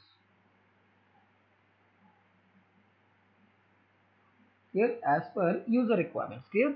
Making changes in software as per user requirements. Next, sir, clear? Then we have not corrective. Basically, we can use the word perfective maintenance. Perfective maintenance means resource consumption. Resource consumption should be minimum. Like resource, let us say electricity consumption should be minimum, or the money what I invested in the software should be minimum. What all resources I'm using in my device, that should be minimum. Acha, one more thing before we continue. Today you want me, like tomorrow we have a 4.5 4.5 hours का session, or no, 4 hours का session tomorrow we have. So today you want me to take up to 9, or should we close by 8:30? You decide and tell. So should I take up to 9 or should I leave early little bit today? According to your comfort, according to your comfort we will see. Because tomorrow anyhow we are having a 4 hour session. So should we leave early today or should we continue till 9? According to you, then we will decide.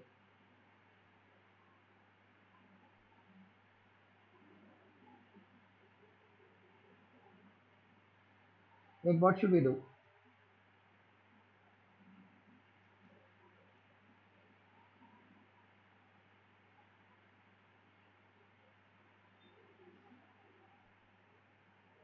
Nine? Okay. Okay. We'll continue till 9. So this was what, sir? Programming management controls. So programming management controls mein how many we saw, sir? Planning. Here first one was planning. Second one was designing. Third one was coding. Fourth one was testing. And fifth one was maintenance. Sir, in planning how many we have, sir? PERT and WBS, like program evaluation and review technique and work breakdown structure. Designing mein we have systematic approach, object oriented approach. Coding mein we have integration strategy, documentation strategy. Testing mein important one from exam point of view, unit testing, integration testing, or program testing. And maintenance mein again important for exams, types of maintenance, sir: repairs maintenance, adaptive maintenance, and perfective maintenance. Clear? So how many types of controls we have completed? 3. First one was top management and information system management controls. Second one was system development management controls. And third one was programming management controls. Now, sir, the fifth type of control what we have here is data resource management controls. Here, fourth one what we have is data resource management controls. Data resource management controls.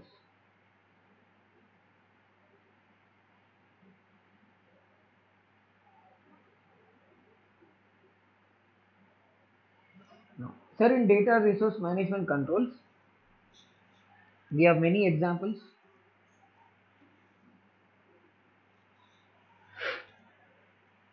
So the first example we have is definition controls. Definition controls. Clear? Now, second one we have is existence and backup controls. Backup controls. Third one we have is update controls. Fourth one we have is access controls. And fifth and last one we have is concurrence controls.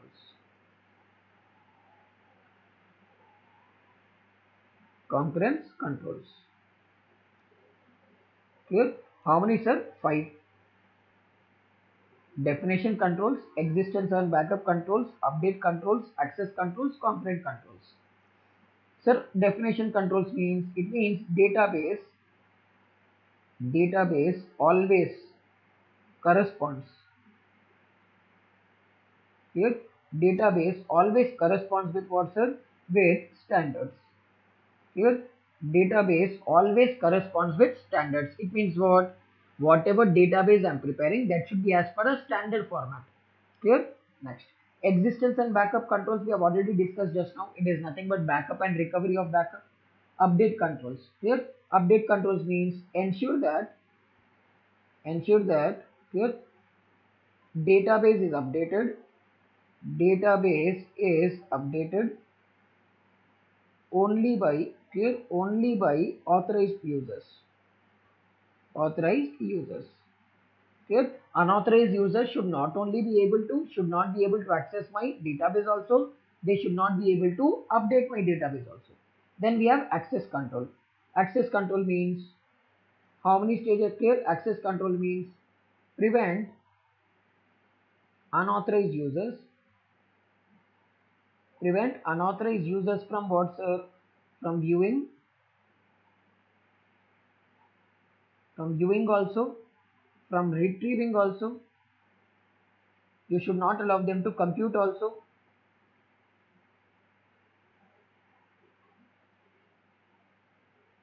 And you should not allow them to destroy also. It means unauthorized person should not be able to, here unauthorized person should not be able to verify, view your database. Unauthorized person should not be able to make changes, that is compute your database. Unauthorized person should not be able to access your database, and unauthorized person should also not be able to destroy your database. This is called which control, sir? This is called as clear access control. Then what do we mean by concurrence control? Concurrence control means they decide sequence of processing. They decide sequence of processing means what should be processed first, what should be processed second, what should be processed third. Who will decide the sequence of processing? That is concurrence controls. Clear? Concurrence controls. Next.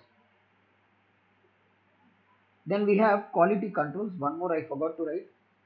Quality controls.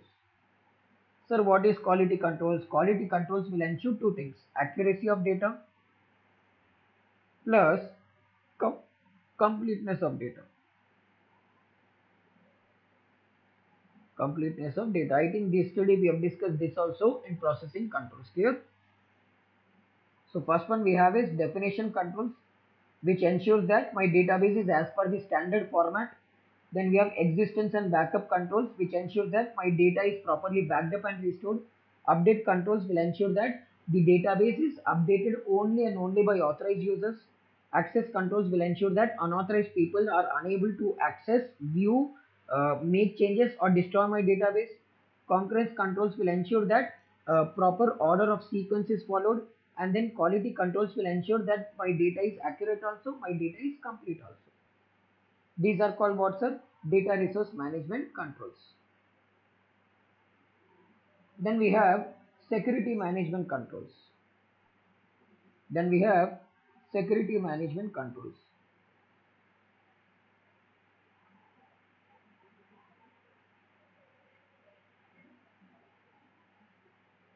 Good. Security management controls. Sir, security management controls में we have many examples. Sir, example number one, fire damage. This we have already discussed, right? Fire damage. Then water damage. This also we have already discussed. Then virus and worm. Virus and worm. This also we have already discussed. Next, one more example we have here, hacking. Hacking means authorized. Here, hacking means authorized access or unauthorized access. Hacking means what? Authorized access or unauthorized access? Unauthorized access. Then we have here. Then we have energy variation. Here, energy variation. Sir, energy variation means power damage. Energy variation say what will happen? Power damage. These are some examples. Clear? These are some examples of what? Security management controls. Then we have last type of controls. Clear? Last type of controls. Operations management controls. Clear? Operations management controls. Clear? Last one we have is operations management controls. So operation management controls में we have many examples. First one we have is clear.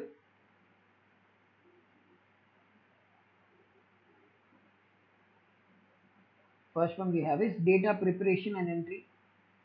Data preparation and entry. Clear? Data preparation and entry. Data preparation and entry means, sir, speed and accuracy of data should be maintained. Speed and accuracy of data should be maintained. Should be maintained. Normally what will happen? Clear? Sir, normally when speed increases, accuracy decreases, and when speed decreases, accuracy increases. It is which control ka responsibility? It is which control ka responsibility to ensure that My speed is also high and accuracy of data entry is also high. That is nothing but data preparation, here data preparation and entry. Then we have here, then we have file library. Then we have file library. Sir, what is a file library? It's a place where the media is stored. Media is stored. Like let us say a storeroom is there. In that storeroom, I'm keeping all my pen drives, hard disk, SSD, clear floppies, then memory cards, clear all this data, whatever data I have, I'm keeping in the form of CD, DVD, clear Blu-ray disc, in pen drive, hard disk, solid state drive, SSD, memory cards, all this data I'm copying and keeping in a storeroom. The place where I'm keeping this media, like the place where I'm keeping my pen drives, hard disk and all, is called which library? File library. Then we have here program library. Here program library. Sir, program library means it's a place where documents are kept. It's a place where documents are stored. Physical documents are stored. Sir, file library mein what am I storing you? Am I storing physical documents or electronic documents? Electronic documents in the form of pen drive, hard disk. Sir, where am I storing my physical documents? Program library. Here, I repeat, file library mein I am storing digital documents. Program library mein I am storing actual documents. Example of the documents are documents relating to physical access controls, documents related to physical security. Here, documents related to physical security, documents related to online security, documents related to data security, any types of physical documents I am storing. That is called what, sir? Program library.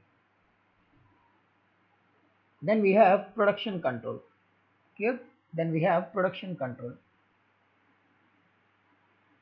Production control.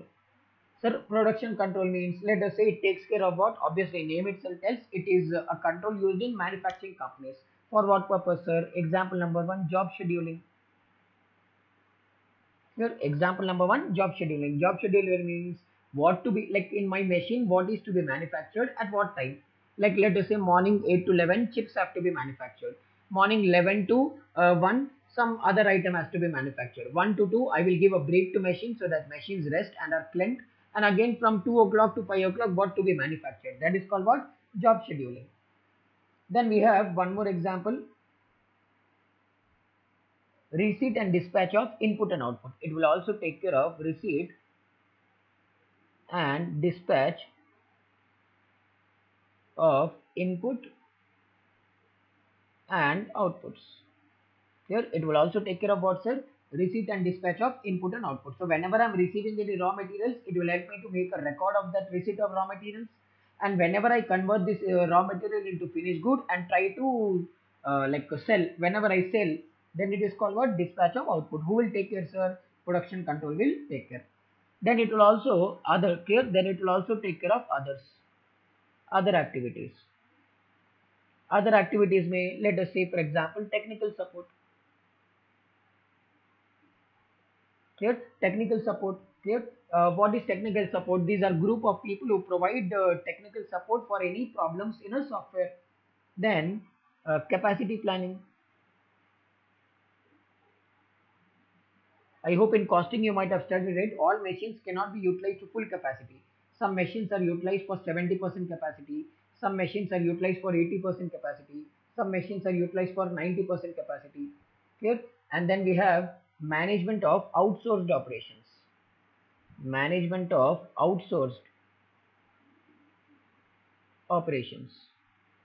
Outsourced means, sir, some activities which I feel that I cannot do. I repeat, some activities which I feel that I cannot do, I will give it to someone else. Someone else will perform those activities on behalf of me. I should also take care of that also, right? So here what will come, sir? Data preparation and entry controls, file library, program library, other activities, production control. Other activities, how many are there, sir? 3. Technical support, capacity planning and management of outsourced operations. Production control we have 2 examples. One is job scheduling, second one is receipt and dispatch of input and outputs. Clear? So anyone has any doubts here?